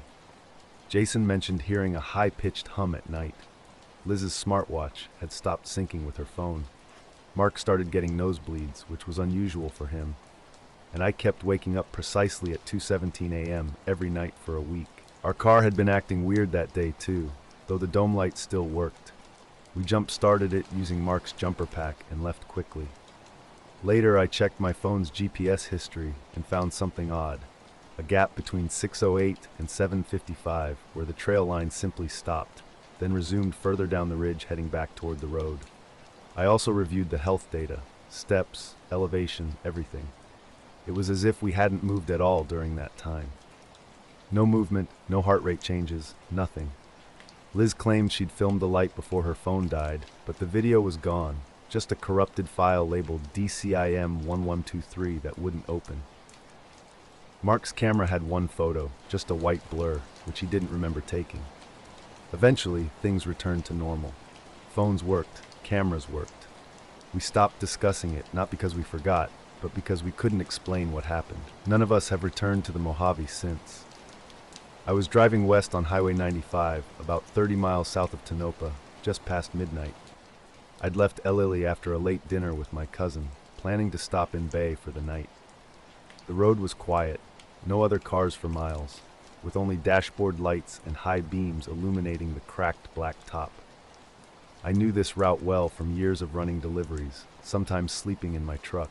That stretch near the test range always felt eerie, even on ordinary nights. The desert's emptiness is hard to describe. You can drive for hours without seeing a gas station. Sipping warm water and half listening to a fuzzy AM station, I noticed 3 lights in the sky, almost straight ahead, about 30 degrees up. White points of light, brighter than stars, caught my attention. At first, I thought they were aircraft flying in formation. Military activity wasn't unusual in this area, so I didn't think much of it initially. But something felt different. They moved slowly, maintaining a perfect triangle with equal spacing. No blinking, no banking, no engine noise. I turned off the radio and cracked the window, listening for any sound. Nothing but wind and tires on pavement. Their movement was unnaturally steady. Unlike commercial planes that drift or wobble, these lights held their exact position. For at least 5 minutes, I watched them, glancing up periodically. They stayed roughly parallel to the road, but not precisely following it. I slowed down to get a better look. Eventually, I pulled onto the shoulder and killed the engine. Complete silence. Stepping out of the truck, I saw the lights seemed slightly lower. Suddenly, without warning, they split up. Each light darted in a different direction, one left, one up, one straight back. The movement was so rapid, I could barely track it. No curves, just instant displacement. Then they vanished. Standing there, I tried to make sense of what I'd seen. Maybe test aircraft or drones, but I'd never witnessed anything move like that, especially without a sound. When I turned back toward the truck, they had returned. Same 3 lights, same triangle formation, exactly where they'd been before. This reappearance unsettled me more than their initial scattering. I hadn't seen them return. They were just suddenly back, as if they'd never left. I got in the truck and drove, not speeding, but wanting to create distance. I kept checking mirrors and glancing up, watching the lights track me. They remained stationary, never closing in, never fading. Then they blinked off. Not gradual movement, just an instant shutdown, like someone flipped a switch. 10 minutes later, my dash clock reset. It flickered out and came back showing 4:11 a.m., which didn't match my watch or phone. The odometer had reset too, as if I'd just started driving. I'm Aaron Klee, 62 years old now. My life has been mostly spent up near Anderson, Alaska, working radar maintenance for the Air Force at Clear Station. I was stationed there on and off from 1995 to 2017, with my last 3 years as civilian support. I've rarely left this area. People always ask why I lock my truck every time I park, even in my own driveway, or why I won't go outside after dark unless absolutely necessary. It's not paranoia.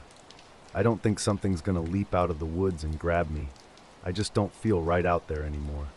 Not since that last week at Clear. It was October 2017 when I gave my notice. My wife had already retired, and we wanted to move closer to Fairbanks to spend more time with the grandkids. I had 2 weeks left, mostly doing equipment checks and closing out service logs. The station sits in the middle of nowhere, just a massive radar dome, some support buildings, and endless tundra. That time of year it gets cold fast. Long nights, short days. The sun wasn't rising until after 9, and darkness fell by 5. I worked swing shift from 2 to 10 p.m. Our crew was 3 people. Me, a guy named Marquez, and a new kid named Dwyer, who transferred up from Offutt. We handled maintenance on transmitter systems and monitored diagnostics from the command building. Things started getting strange on a Tuesday. Marquez and I were in the power control room checking battery arrays. Around 7:30, everything flickered. Not just the lights, but the entire system. For half a second, every screen, every panel, even the fluorescent lights above us dimmed, like during a brownout. Then everything returned to normal, as if nothing had happened. I pulled into Bay around 1:30 and checked into a small motel across from the gas station. The desk clerk gave me a weird look, said I appeared pale. I told him I'd had a long. In my room, I sat on the bed with the TV muted, trying to piece everything together in my mind. I didn't fall asleep until the sky started lightening, and even then, it didn't feel like real sleep. I turned the truck on for the first time, something that doesn't usually happen while driving. Logs showed no power dip, and backup systems hadn't triggered. I called the operations desk, who confirmed everything was normal. I figured it was just a software glitch and moved on. But then it happened again. A short flicker, barely a second long.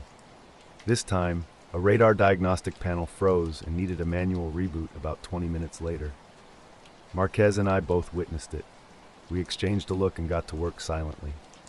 In our environment, you don't raise alarms without good reason. We logged the events, noting the timestamps and the absence of system alerts. Wednesday night, I was outside by the east dish panel just after 9, doing a routine physical check. Bundled in my parka, flashlight, and clipboard in hand, I was about 20 yards from the structure when something in the snow caught my eye. It wasn't fresh snow, just a light dusting, but the ice was soft enough to hold tracks. These weren't boot prints. They were strange, long, narrow, with a curved shape like 2 elongated commas side by side. Leaning down for a closer look, I realized the tracks didn't match any animal I knew from this area. Not moose, fox, or rabbit. The depressions were shallow, forming a tight, almost perfectly spaced zigzag line that curved around the structure's corner, out of my view. For reasons I can't explain, I didn't follow them. I completed the inspection and returned inside without mentioning it. Thursday brought another odd occurrence. 2 exterior cameras went dark around 6:42 p.m., almost simultaneously. One faced the northeast field, the other mounted on an old, unused tower. Strangely, they didn't go offline. The feed continued, just black, as if the cameras were functioning but seeing nothing. Marquez and I tried remote resets. When that failed, we sent Dwyer out to investigate. He returned after 10 minutes, looking unsettled. Both cameras were fine, he said. No frost, no damage, no obstructions. He kept repeating how clean the lenses were. That night, I barely slept. My wife asked what was wrong, and I told her I was just stressed about wrapping things up. But deep down, I knew that wasn't the real reason. Something felt off, and I couldn't put my finger on it. The air itself seemed different. It wasn't just quiet outside. It felt hollow. empty in a way that made me uneasy. I'd been out there twice before, and each time something felt strange. No wind, no equipment hum, just complete silence. Friday was my last shift, and I almost didn't go in. Part of me wanted to call out sick, but I didn't want to end my job that way. So I drove up one more time, arriving after dark. I sat in my truck, staring at the sky. Nothing seemed unusual, just the same stars I'd seen countless times before. Inside the station, things were quiet. Dwyer was in the diagnostic room watching the monitors and nodded when I arrived. As I glanced at the screens, something caught my eye. On one of the live feeds, beyond the fencing, a faint light flickered. It wasn't steady, more like a slow, rhythmic pulse against the snow. White and dull, blinking twice, then pausing. I leaned closer, and it stopped. I asked Dwyer how long it had been happening. "A few minutes," he said. I thought it might be a reflection, but something felt off. We watched for another 10 minutes, but nothing else appeared. I checked the systems myself. Everything looked normal. No alerts, no surges, clean logs. But I couldn't shake the feeling of being watched. Not from the monitors, but from outside. I kept glancing at the windows, half expecting to see someone standing there. Marquez never showed up that night. He texted just before 6:30, saying he wasn't feeling well. I didn't blame him. I left an hour early, packed my gear, signed out, and drove home. The next morning, I called my supervisor and told him I wouldn't be coming back for my final day. I officially retired the following week. I've never spoken to Marquez or Dwyer since. I heard Dwyer didn't stay long. Someone told me he transferred out by spring. And that strange light, I never found out what it was. I was out fishing on Lake Winfield late one Saturday night, something I did most weekends. The water was quiet, stars overhead, with only my boat lantern and occasional firefly flickers breaking the darkness. A border collie mix named Benny was curled up at my feet, usually calm unless a fish splashed nearby. Around midnight, I was reeling in my line when something strange caught my eye. A cluster of pale lights hovered just above the lake's surface, maybe 20 or 30 feet from the boat. These weren't like any boat lights or lanterns I'd seen before. They were soft, diffuse, and weirdly, they didn't reflect on the water. Normally, lights near water would create a reflection, but these seemed to vanish into the lake, as if the surface swallowed them whole. The lights remained perfectly still, even though a steady breeze was barely rippling the water. Benny stirred, lifting his head and growling softly, unusual for him, since he's typically relaxed unless a bird or raccoon is around. Half jokingly, I called out, "Hey, you folks lost or something?" No response came. The color was a pale blue-white, eerily reminiscent of old glow sticks or massive bioluminescent bugs, but too large and steady to be either. I considered paddling closer to investigate, but something felt fundamentally wrong. The light seemed to be watching, yet simultaneously trying to remain undetected. Now, I live in a quiet place near North Pole, close to my grandkids. I keep things simple. At night, I never go out unless absolutely necessary, and when I do, I always look up first. It's just a habit now. I won't return to the lake, not even during the day. Some things are better left unknown. The cameras never came back online after that night. They were eventually replaced, but no one ever discovered what caused their failure. And me? I'm content not knowing what might still be out there. That night on the lake started weird. I pulled out my phone to record what was happening, but the battery was completely dead. Strange, since I hadn't used it much that day. My dog Benny was tense, staring hard at these pale lights hovering just above the water. The water itself was unnatural. Normally, even on a completely still night, you'd see some tiny movement around anything floating close to the surface. But here, the lake was absolutely motionless, like something was holding the water in place beneath those lights. Almost like an invisible bubble. I tried to rationalize it. Maybe some unusual fishing equipment or floating flares? But no buoys create lights this steady, and flares would drift with the wind. For about 15 minutes, these lights just hung there, completely still. Then they started fading, not suddenly, but slowly, like someone turning down a dimmer switch. One moment they were there, pale and strange, and the next, complete darkness. Benny relaxed and lay down, but I felt cold despite the mild air.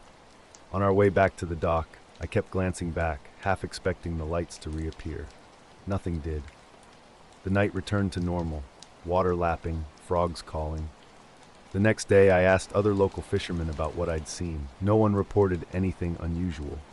I checked my phone's battery history, hoping for an explanation, but everything looked normal. I should have had plenty of charge left. Since that night, I've avoided that spot on the lake. Benny and I still fish during the day, but something about that experience doesn't sit right. It was quiet still, like a secret just out of understanding. Not a boat, not fishing lights, something else entirely. Sometimes I wonder if I imagined it. But Benny's wariness tells me something real happened that night. The early morning was cold and still, with a handful of stars barely visible above the rooftops. I was walking Baxter, my dog, who seemed unusually restless that day. We lived on the edge of town, where streetlights gave way to darkness and houses became sparse. As we moved down the silent street, the only sounds were the crunch of gravel under my boots and Baxter's nails clicking against the pavement. All the houses were dark, curtains drawn tight. Baxter pulled me toward a small cluster of trees at the end of the cul-de-sac, his behavior more urgent than usual. Suddenly, I noticed something odd in the sky. 3 bright lights hung suspended, forming a perfect triangle. They weren't like typical lights, no harsh glare, just a soft internal glow that seemed almost alive. These lights were completely stationary, unnaturally still. Baxter went completely rigid beside me. His ears pressed flat against his head, and he trembled slightly. Not from cold, but from something else. He was scared but didn't try to run. Something felt wrong. The air seemed to thicken, growing heavy with an unexplained tension. I looked around, expecting to see someone or something that might explain the lights.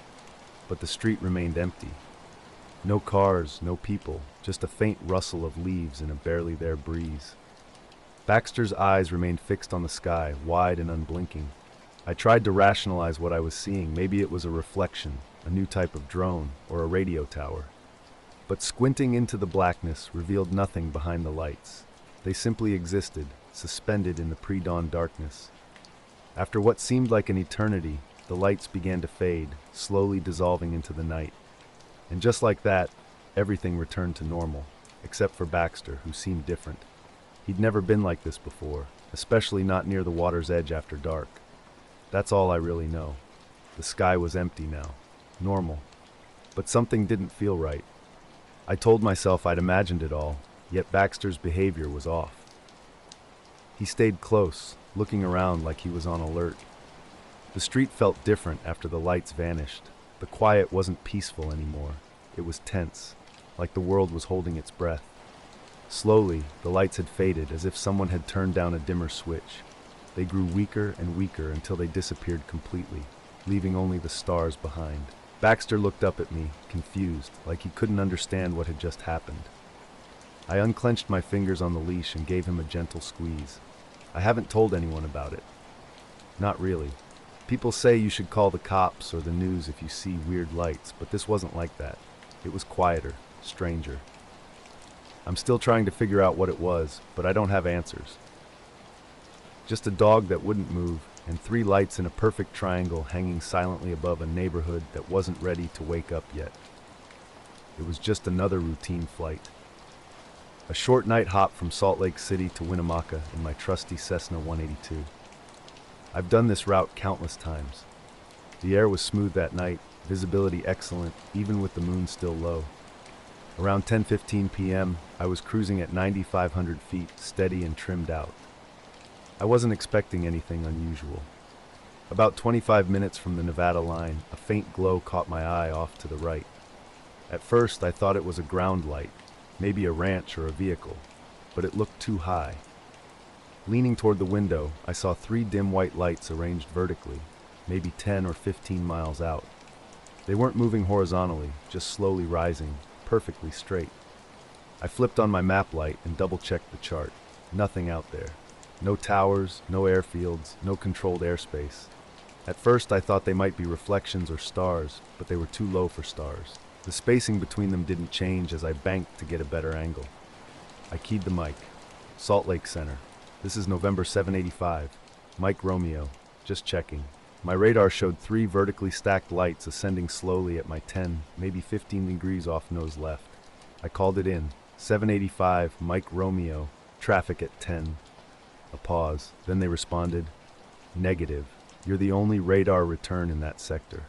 Something felt strange. Not fear exactly, but an unsettling sense that I shouldn't be seeing what I was seeing. The lights were dim, steady white, not strobes, not navigation lights, just 3 solid dots. Then a fourth appeared below them, fading in without any sudden flare. I radioed Salt Lake again. Are you sure there are no tower lights or weather balloons? These are bright and climbing. Their response was clear. Negative, Mike Romeo. You're clear. No weather balloons in this region tonight. No scheduled launches. The lights had stopped rising now, hanging maybe 5,000 feet above me. Too close to be stars. I banked slightly right to keep them in view, and instantly, the entire vertical column shifted horizontally to the west, sliding smoothly like on glass. No change in spacing, no rotation, just a perfect lateral drift. Salt Lake, I've got visual contact with 4 unidentified lights moving laterally. No strobes, no sound, no visible aircraft body. Am I really the only one out here? Another pause, longer this time. 785 Mike Romeo, we're painting only you in that airspace. Do you wish to declare an emergency? I simply said no and continued flying. The lights held their new position for about a minute. Then, inexplicably, they began rising again, but much faster. Not gradually accelerating, but an abrupt jump in speed, like shifting into a new gear. They shot straight up and vanished into the cloudless sky within seconds. I was flying a night route, a quiet flight that turned strange in an instant. The lights didn't fade or flicker.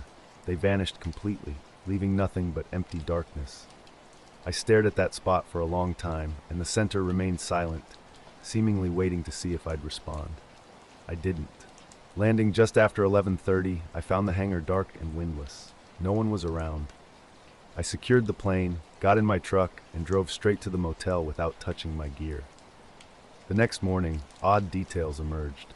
My solar Casio watch was 10 minutes behind, something it never does. My backup headset mic was mysteriously tucked under the seat, partially unplugged.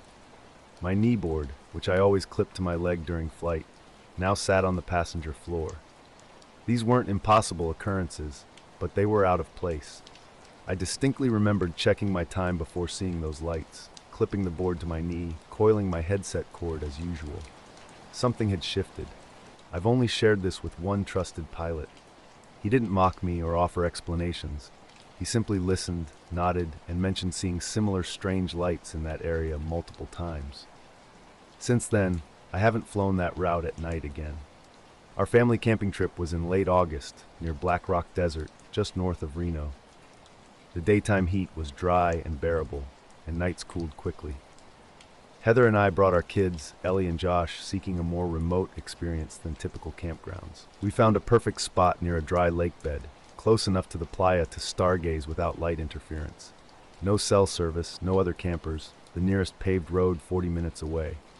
Our campsite nestled in a sandy dip, surrounded by sagebrush, anchored with rocks. A 6-person dome tent, 2 folding tables, and a pop-up shade completed our setup. The first nights were idyllic. Vast skies, peaceful evenings, occasionally punctuated by distant coyote calls.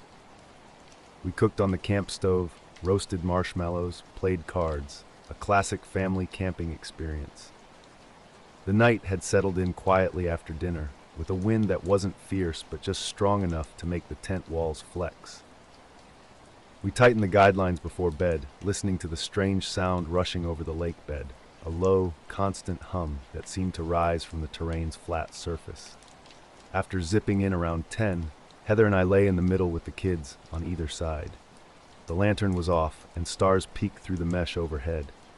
I remember glancing at my watch before drifting off, 1:01:17, a detail that would later feel significant. Then I was awake. Not with a start, but smoothly, as if I'd barely been asleep. No grogginess, no stiffness, just up. Heather and the kids still slept, and everything inside the tent looked exactly as we'd left it. Yet, something felt wrong. When I sat up and looked around, I noticed the tent's main zipper was fully closed. Not just zipped shut, but with the pull tabs tucked outside. From inside, opening, it would require reaching through the mesh sleeve to fish out the zipper handle. This wasn't how we'd left it. We always zipped up from the inside before sleeping. I first thought the wind might have caused this, but it had completely stopped. No sound, no movement, just dead stillness. My watch, placed next to my sleeping bag, read 2:46 a.m. Something didn't feel right. I had a strange sense it was earlier, maybe around 12:30 or 1. I turned on the lantern, creating a soft glow. Heather stirred and asked what was wrong. I told her I wasn't sure, just that something felt weird. She sat up and checked her watch. 2:46 a.m. exactly. Not 2:44, not 2:48. Exactly. We both leaned over to check Ellie's and Josh's watches, which we'd placed on the gear bag between them. Each watch showed the same time, 2:46, despite being purchased separately. The precision was unsettling. We were camping and something felt off. The tent entrance had strange scuff marks in the dust, not our footprints, but faint impressions that didn't match anyone's feet. I unzipped the flap and stepped outside. The moonlight was low and orange, casting an odd, flat glow across the campsite. Something was wrong with the shadows. Our camp stove, the surrounding brush, my own hand, none of them cast shadows. It was unnatural. Heather joined me, careful not to wake the kids. She noticed it too.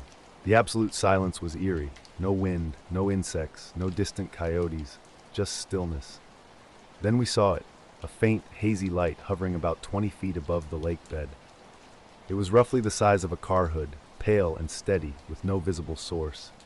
We stood frozen, not by force but by an instinctive understanding. Like sensing a predator in the darkness, our bodies knew something was happening before our minds could process it. We didn't speak, didn't move. After what felt like 5 minutes, the light slowly faded. Suddenly, the wind rushed back as if someone had hit play on a paused scene. Dust swirled around our legs and the brush rustled. The spell broke. We retreated into the tent, zipping it closed. My watch still read 2:46. Looking up through the mesh, the stars seemed normal again. By morning, everything looked unchanged. My weekend getaway near an old missile silo started out like any other camping trip. I'd driven from Lincoln, Nebraska, seeking some quiet time away from work and city noise. The spot I found was just a few miles from a decommissioned missile site. Nothing but concrete bunkers, rusted fences, and an unsettling silence hanging in the air. I parked my RV in a clearing, set up the satellite dish, and settled in for what I thought would be a peaceful weekend of reading and maybe a short hike. The evening was clear, with a gentle breeze and a slight chill. Around 10 p.m., I checked my watch before turning in for the night. Everything seemed normal until just before 3 a.m. A deep, low hum began to vibrate through the entire camper. It wasn't particularly loud, but it felt almost physical, like the ground itself was resonating. I sat up, trying to identify the source. Was it distant machinery? A truck on the gravel road? But there was nothing. No engine sounds, no headlights, just that persistent hum. At exactly 3 a.m., strange things started happening. My phone screen flickered, resetting to 12 a.m. for a brief moment before returning to the correct time. The camper's lights dimmed momentarily, and the radio crackled with static before going silent and then coming back on. Every electronic device seemed to glitch just for a couple of seconds. When morning came, the campsite looked untouched. Everything seemed normal, except our watches. All 4 of them had stopped at 2:46, despite the sun being well up. We tried tapping them, resetting, changing batteries. Nothing worked. Heather didn't want to discuss it, and we kept it from the kids. We packed up early and left that afternoon instead of staying another night. The drive back was quiet. I still have my watch in a drawer somewhere, and it has never worked again. Night after night, something strange was happening near the abandoned missile silo. The ground would vibrate with a low, almost living hum that started just before 3 a.m. Each morning, I'd wake up unsettled, noticing odd electronic glitches that seemed to coincide with this mysterious phenomenon. The silo had been out of commission since the 1980s, with no nearby radio towers, power plants, or factories that could explain the strange occurrences. When I asked around town, no one else reported hearing the hum or experiencing similar electronic issues. On the 3rd night, I was determined to understand what was happening. Standing outside my RV around 2:45 a.m., the sky was covered in thick gray clouds that completely obscured the stars. The vibration began slowly, more like a frequency you could feel, rather than a typical mechanical sound. A faint, pulsing orange glow appeared around the top edge of the silo's dark silhouette. Strange, given that the moon was completely blocked by the clouds. Precisely at 3 a.m., the hum reached its peak and then abruptly stopped. My electronics went haywire. The phone shut off and rebooted. The radio crackled into silence, and even the small LED lights on my RV's control panel flickered. For a moment, everything was dead quiet. Then the glow vanished, and the clouds seemed to momentarily part. The aftermath was equally bizarre. My phone's battery had dropped nearly 20% overnight. The radio developed a persistent weak buzz, and my laptop once again contained mysterious blank text documents, time-stamped at 3:01 a.m. Documents I hadn't created and couldn't explain. Each night, the pattern repeated, leaving me more confused and unsettled than before. Night after night, something felt off at my campsite near Marfa, Texas.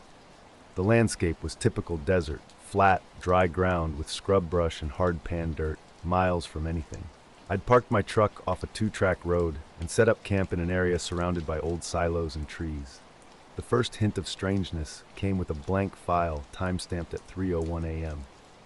While days seemed normal, an unsettling sensation lingered. Something watched from the surrounding landscape. Wind carried odd metallic smells reminiscent of ozone or burnt wire. By the fourth night, curiosity overcame my unease. I decided to record audio on my phone, determined to stay awake past 3 a.m. When the familiar hum peaked precisely at 3, I heard something unexpected, a faint, mechanical clicking beneath the vibration.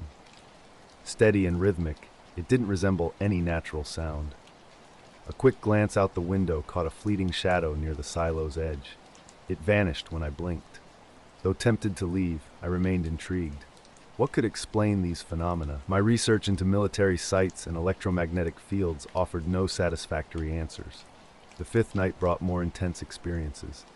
I left the camper door unlocked and stepped outside just before 3 a.m. A cloudless, starless sky surrounded me. The hum returned, louder and more powerful. Air vibrated, creating a slight pressure in my ears. An orange glow pulsed softly around the silo. At exactly 3 a.m., everything stopped. My watch and phone went silent for 10 seconds. The radio died completely. No static, no sound. Control panel lights extinguished. Then, just as suddenly, everything flickered back to life and the glow disappeared. I waited outside another half hour, but nothing more occurred. The next morning, my electronics seemed perfectly normal. No strange files, no drained batteries, no radio interference. I packed up and left before darkness fell. Driving away, I watched the silo fade into the distance, pondering whether the events were tied to that specific location or simply an unexplained natural phenomenon. No one I've spoken with has experienced anything similar, and I never found a satisfactory explanation. Even now, late at night, a faint hum sometimes echoes in my mind. Not loud, but just enough to make me pause and wonder, was it real or merely a trick of imagination? I was out in the desert, half a mile from anything or anyone. That's exactly how I wanted it. Solo camping was my thing, and I'd done this plenty of times before.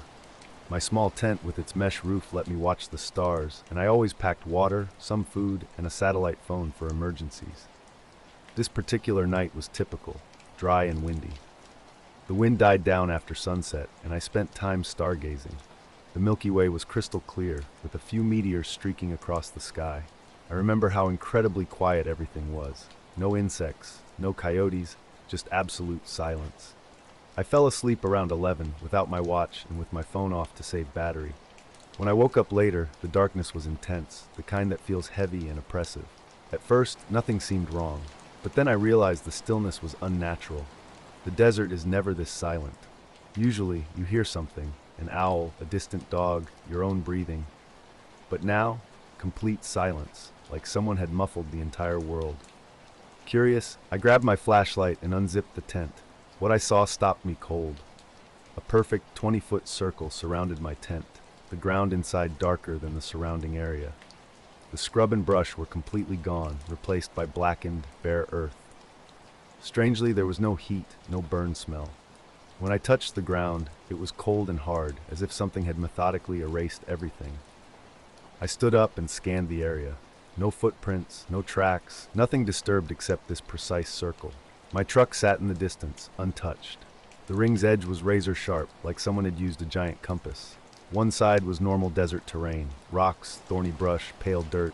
The other side was just this smooth, dark patch. None of it made sense. A fire would have left traces, smoke, heat, a smell. But there was nothing. Just dry, cold silence and this inexplicable circle in the middle of nowhere. I was out in the desert, spending the night camping. As darkness fell, I found myself staring up at the sky. It was completely still, no clouds, no planes, no satellites, just unmoving stars. The longer I looked, the more unsettling the stillness became. Something felt off, unnatural. I retreated to my tent, zipping it up, but sleep was impossible. With a flashlight in hand, I lay awake, listening to the profound silence and watching the mesh ceiling. Near dawn, a faint humming caught my attention, low and deep, like a distant generator. I sat up, holding my breath. The sound grew slightly louder, then gradually faded, not passing by, but seemingly diminishing in intensity until it disappeared completely. When sunrise came, I emerged to investigate. The circular burn mark remained, looking almost artificial, its edges too precise, as if stamped onto the ground. Without hesitation, I packed up quickly, skipping breakfast and coffee. I hiked back to my truck, constantly glancing over my shoulder, though I couldn't explain why. At my truck, I checked the tires and sat for a moment, scanning the barren landscape. No vehicles, no trails, just the familiar desert terrain of scrub and rocks. I drove directly to Alpine and checked into a cheap motel, spending 2 nights trying to rationalize what I'd experienced. Later that week, I examined my camping gear. Everything appeared normal, no damage, no scorch marks, but my compass was slightly off. When I compared it to my phone and a second compass, those two matched perfectly. The camping compass kept drifting, refusing to settle. I considered reporting the incident, but quickly dismissed the idea. Who would even listen? 3 weeks later, I returned to the exact location in broad daylight. The circle was gone.